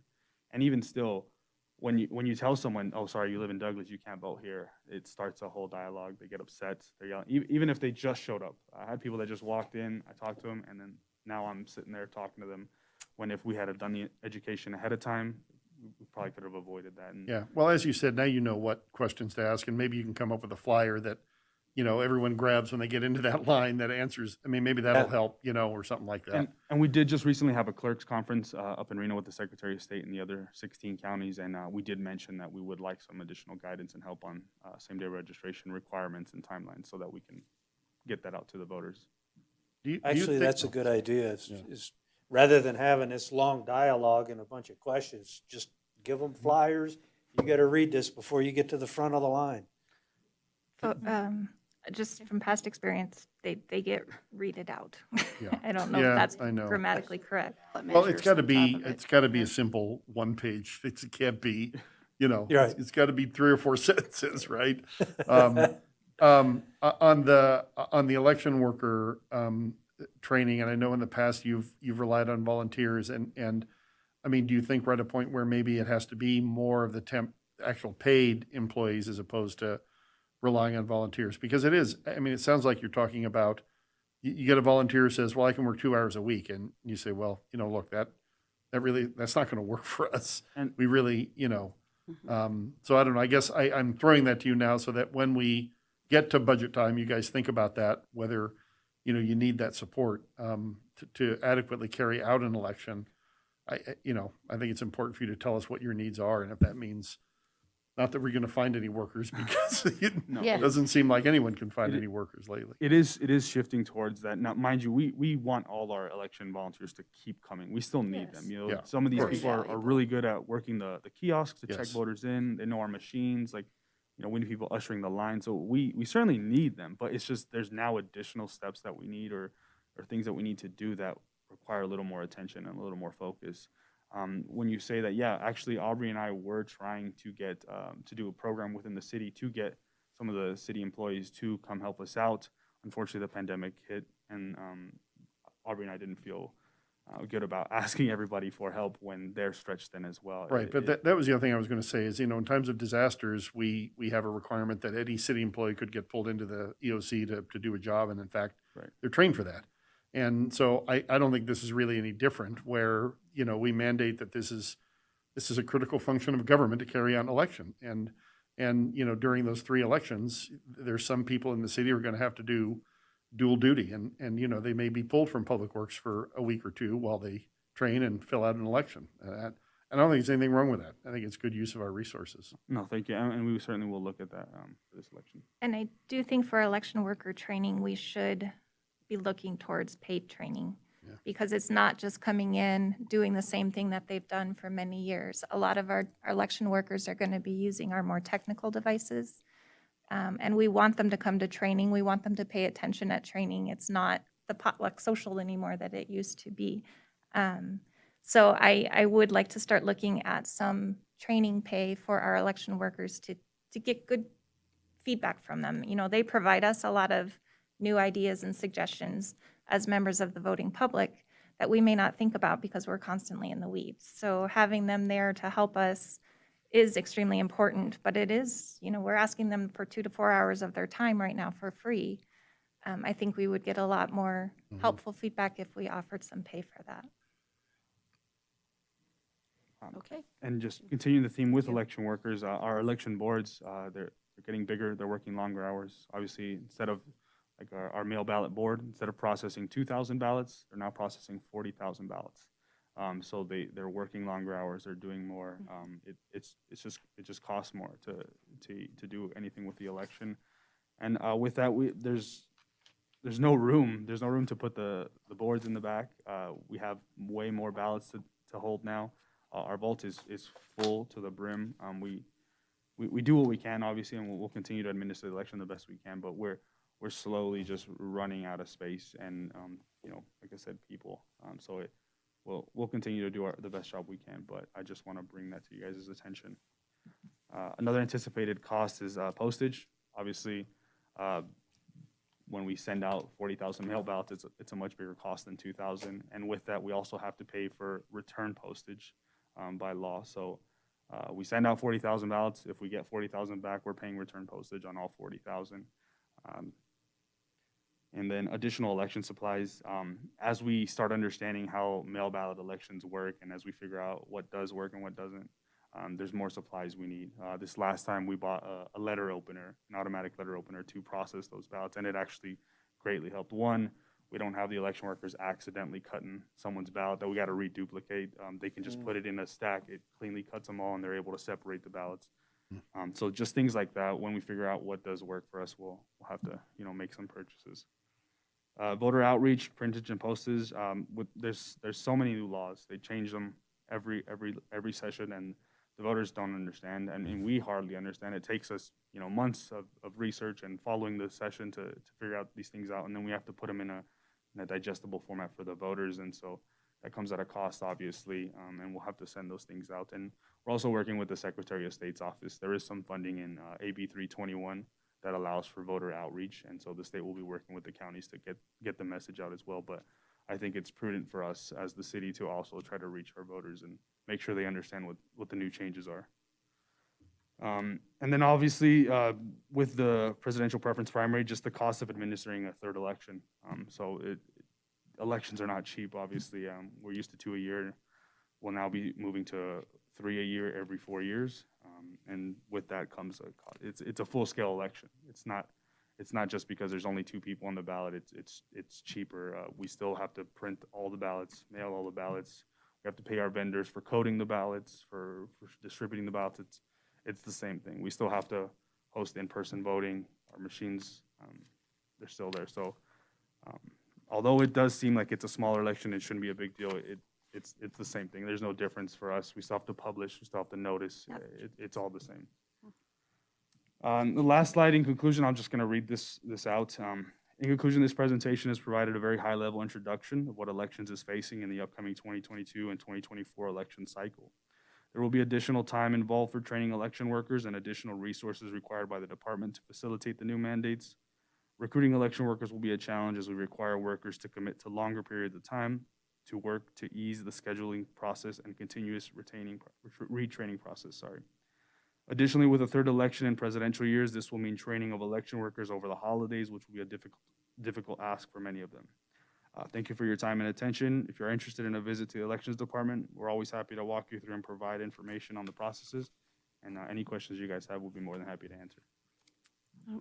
Don't see any questions. Thank you for such a thorough presentation. No, We thank really you guys. appreciate it, and we're already wishing you good luck. No, thank you guys for your time.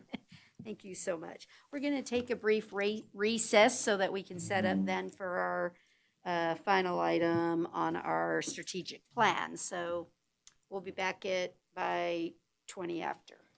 Thank you.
One more time, then we'll go take a nap.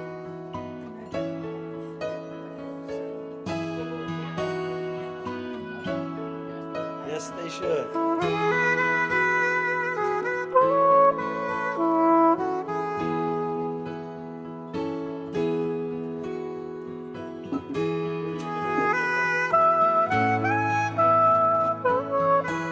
Yeah. Start banging on that gavel over there. I'm usually the one last back.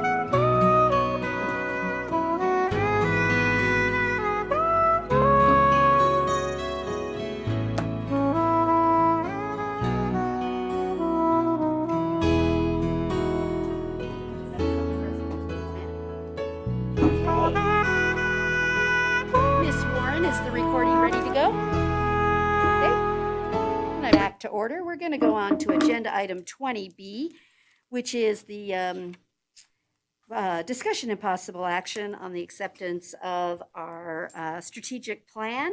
Ms. Hicks, again in advance, thank you so very much for all your hard work. It is apparent to me how much effort was put in on all of our behalves, and thank all the other team members that participated. So thank you. Do you want to give us a high level? We've already been through the vast majority of this, but if you could take us through. Thank you. Yes, thank you. For the record, Stephanie Hicks, Deputy City Manager. I don't have a formal presentation for you this afternoon, but what I did put up in the event we need to look at anything specifically is we did provide in your packet red lines to the tactics that we discussed at the last workshop so that you could see exactly what we changed from the workshop to the document that's before you today. And I do want to, again, thank all of the department directors and elected officials, as well as our executive office staff, and then, of course, all of you as the Board of Supervisors for all the input and collaboration on this plan, because I think we have a very cohesive document that's going to guide us for the next 5 years. And there's lots of great things in there that we want to do for the city and for our residents, and we look forward to reporting that to you on an annual basis so that we keep this document live and in front of us. With that, I did have a couple of recommended changes from Supervisor Schutte that I just wanted to put on the record, and then I would be glad to take any questions or other comments from the board. On page 6 of the actual strategic plan document, in that last sentence. Hold on. Go ahead. Okay. Oh, you're not in 6 yet? Not that part. Yes, the Page top of it 811? says Carson City Strategic Objectives and Tactics. The 811 of our Page, packet? page 6. Yeah. Page 6. Just that last sentence is where we talk about that tactics should be completed within 5 years. However, the plan will be evaluated on an annual basis and adjustments could, we're going to change that to can, be made based upon current conditions. Everybody's okay. Let's do this as we go to just make it easy. Everybody's okay? That's fine. Changing it to can. Let's go. Okay. Thank you. All right. And then the second one is on page 13. It's in the table of objectives on page 13 of the strategic plan, and it's under tactic N, where we talk about collaborating with local resources. In that particular tactic, we called out Ron Wood, but we also wanted to say or other nonprofits. In the event there's opportunities, we didn't want to limit that, so we'd like About to just say saying nonprofits and leave anybody's name out. we can certainly do it that way. Everybody all right with that? Change it to nonprofit? Okay. That's good. Perfect. And those were the two that I was asked to bring up, but I'm glad to consider any other changes. Supervisor Giomi, did you have some other? Yeah, I don't have any suggested changes. I like what the changes we made before, and I agree with those changes that you just had presented, but it just seemed, and I mentioned this before, and it's not worth changing, but I just think you have a lot to do in 2023, and I think there's more there than you're going to be able to accomplish. So I feel like 2023 is unrealistic in terms of what you think you're going to be able to accomplish. But I'm willing to leave it in there because you guys felt you can do it. I just didn't want to set yourself up for failure. So I think maybe in that first revision, we have a really good, hard look at what we think we can accomplish in the time we have it.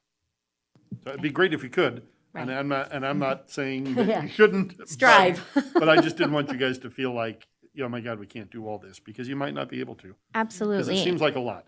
And I think- looked at it as with the eye of a former city employee who would have been responsible for accomplishing some of that. And I thought, oh my gosh, there's a lot here. So that's my only comment. But I think the plan is well done. I'm happy with the input we got from the board. I'm happy with the input we got from the public. I think that this fits what we've been doing in our community for a lot of years, and it's a continuation of what has worked for us in the past and an improvement on that. So I'm very happy with it, and I'm very happy with staff's work and this board's work. So thank you. Thank you. Supervisor Shute? Thank you. This isn't a change. I just wanted to comment on something in terms of how this is such a wonderful guiding document and the goals and the objectives. So I look at page 819 or page 14 or packet page 819 on C where it says track Jack ridership on a yearly basis so that value of service can be compared to cost of service. And the note I made on this was also remember need for service and the importance of service. For some, this is their mode of transportation. And so I just think the need for and the importance of is really important. Thank you. Okay. I don't see any other comments, so I'm happy to accept a motion and this. Oh, you didn't raise your hand either. Okay. Supervisor White. Got to have everything in the right order, don't we all? Supervisor White?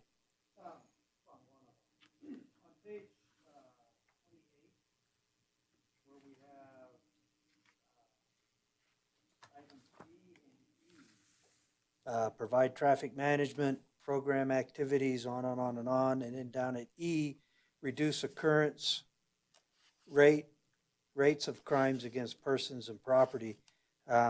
Those really are kind of the same thing. And really what we're talking about here is adding deputies into the patrol unit. And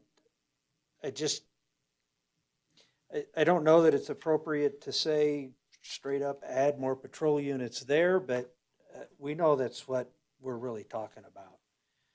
And then the one that, another one was, I don't know why I can't find it. It was marked. Get a bigger sticky note. Yeah. Sorry. Where we're talking about the clerk's office, splitting the clerk's office. I know that, at least for me, a big issue that's going on in that office is the public administrator duties. I don't know why, I just saw it 5 minutes ago, and it's not coming up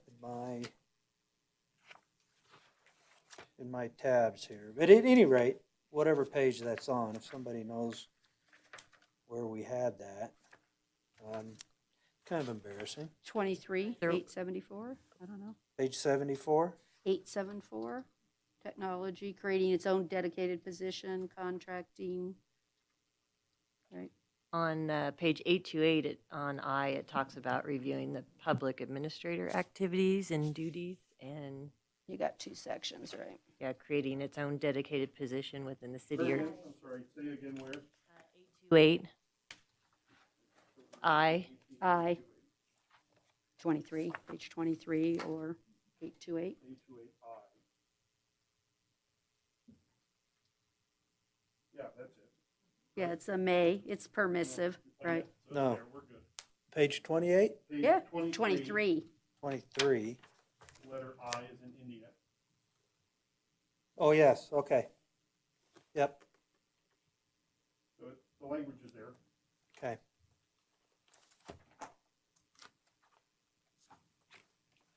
We snuck that in. No. There's a lot here. I think it's what Supervisor Giomi said, and I think it's a great document for the public to understand how far-reaching how much activity really happens within your city and all of the activities. And when you sit down and read this, you get this big global grasp of, oh my goodness, look at all the things we're responsible for and that we do and how hard the task is. And so I think it's a wonderful document. Did you have another one, Supervisor White? No, I'm done. You're done? Okay. Anybody else? Okay, then I'll accept a motion to approve and add the 2 suggested edits. Supervisor Shooty. I move to accept the strategic plan with the discussed edits. Second. I have a motion and a second for approval with the edits. All those in favor, please say aye. Aye. All those against say no. Motion carried unanimously. Thank you again. Great job. Thank you. That is one we could clap for all of ourselves. Okay, we're going to move on to item number 21, which is our non-action items, and I'll just start out with a congratulations to Supervisor Giomi on his nomination to be the upcoming Vice President for NACO. Just congratulations, and I'm wishing you nothing but success. Well, thank you. I still have to get elected, but thank you. Success. I'm just going to go with success. I have to get elected at NACO, and then I have to get elected here again. So it's a little bit of a hill to climb. So You're there. Okay. Ms. City Manager, do we have any items for you to share? Yes, I just wanted to let you know that Board of Health will be coming at the next meeting, September 16th. And also we'll have the CCA contract at that time. All right. Does any member of the board have anything they wish? Deputy City Manager Hicks has something to share. Yes, thank you. For the record, Stephanie Hicks. I just wanted to report to the board that last weekend we did have the launch of the trains being back on track for the V&T Railway Commission, and the mayor and Supervisor Shooty were both in attendance. I think they did a great job with the opening celebration, and then some of us were able to take that first trip up to Virginia City. Engine 18 was up and running for the first time in a long time, and as just from a rider experience, it was wonderful, and I encourage everybody to get out there and enjoy that opportunity. Polar Express tickets are on sale currently, and then there will be some other events that will be announced in the future, but the train is running every weekend, and then some special events will be coming up as well. Thank you. Supervisor Giomi, you have a comment? yeah, just wanted to let all the board members know that NACO's annual conference is on 27, 20, 29. It's in Fallon this year.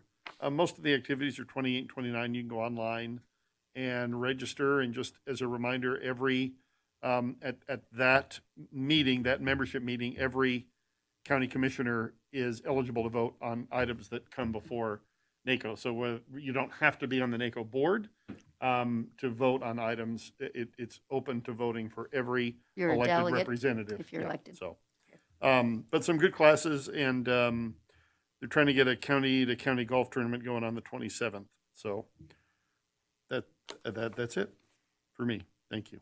Thank you. Supervisor Shooty, you have some information to share? You know, I just, again, want to give a shout out to our community, how everybody or so many people came together to help. You know, whether it is distributing food, whether it's providing and making donations, walking dogs, you know, setup, cleanup, transportation. You know, we really, it's so heartbreaking to see what's happening at Lake Tahoe, and gut-wrenching. And for many of us, well, really for all of us, it is our backyard. And for many of us, we grew up with Lake Tahoe and have such beautiful memories. To see the community come together to help our neighbors, to help each other, to look out for each other. I just can't say enough about it. And so I just am so grateful to everyone in this community because, wow, we live in a great place.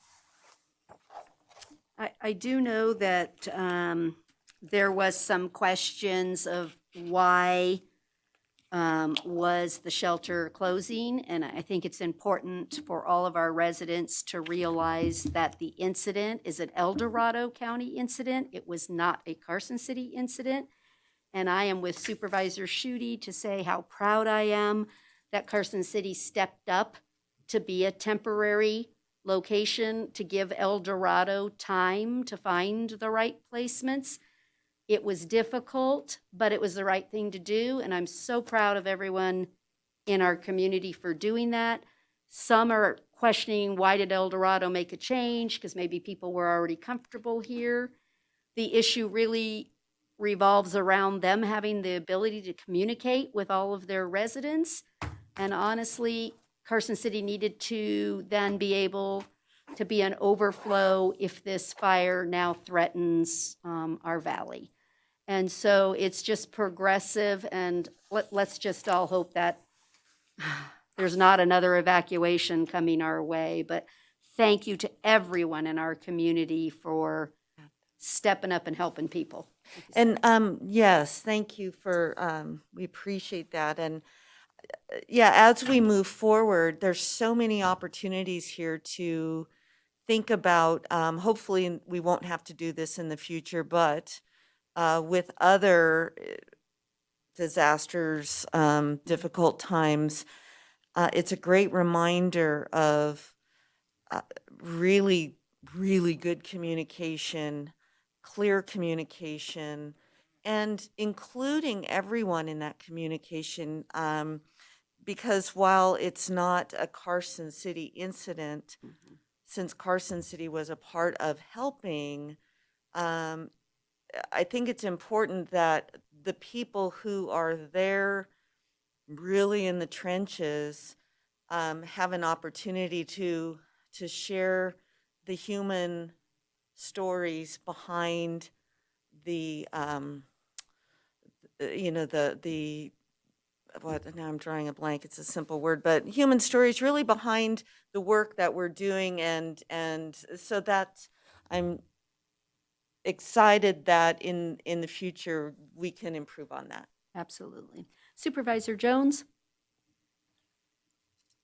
Where are we on the B of A building? Where are we on the assessment and the appraisal? I don't think we've received the results yet. We're waiting on the results. Well, what's our time frame? Sorry, can't answer that. Stephanie's Anybody got know? it. Ms. Hicks? Stephanie Hicks, Deputy City Manager. So we have ordered the appraisals, but we're on I think a 6 to 8 week time frame to receive those back just because they are so busy right now. I mean, I would think at this point we're on the closer to 4 to 6 end of weeks time frame, but we're just on their schedule to receive those appraisals. Excuse me, what? What about aren't we doing an internal assessment? No, a facility assessment, you Well, mean? okay, whatever I Okay, say. that's on order. Right, it's in the process. Staff Yeah. is working on it conjunctively with the ordering of the appraisals. Right. Unfortunately, I think it's like everything that we heard today is everybody has limited staff and they're overworked, including appraisers. So we're at their mercy, but we have taken the steps that we voted to do. Are we gonna have Northgate too? Is that rolled into that? Yes, it is. Yeah, Mhm. yeah, we did. Okay. All right, then looks like we're ready to move on to final public comment. Is there any callers on the line? There are no callers on the line at this time. Thank you. There's no, I'll ask just in case, but is there any public comment here? She's waving me off. Okay, with that, we are going to adjourn as the Board of Supervisors. We will be back at 6 p.m. tonight. Remember, that is in the theater. Yeah, just so that you're aware. Thank you so much and see you back tonight.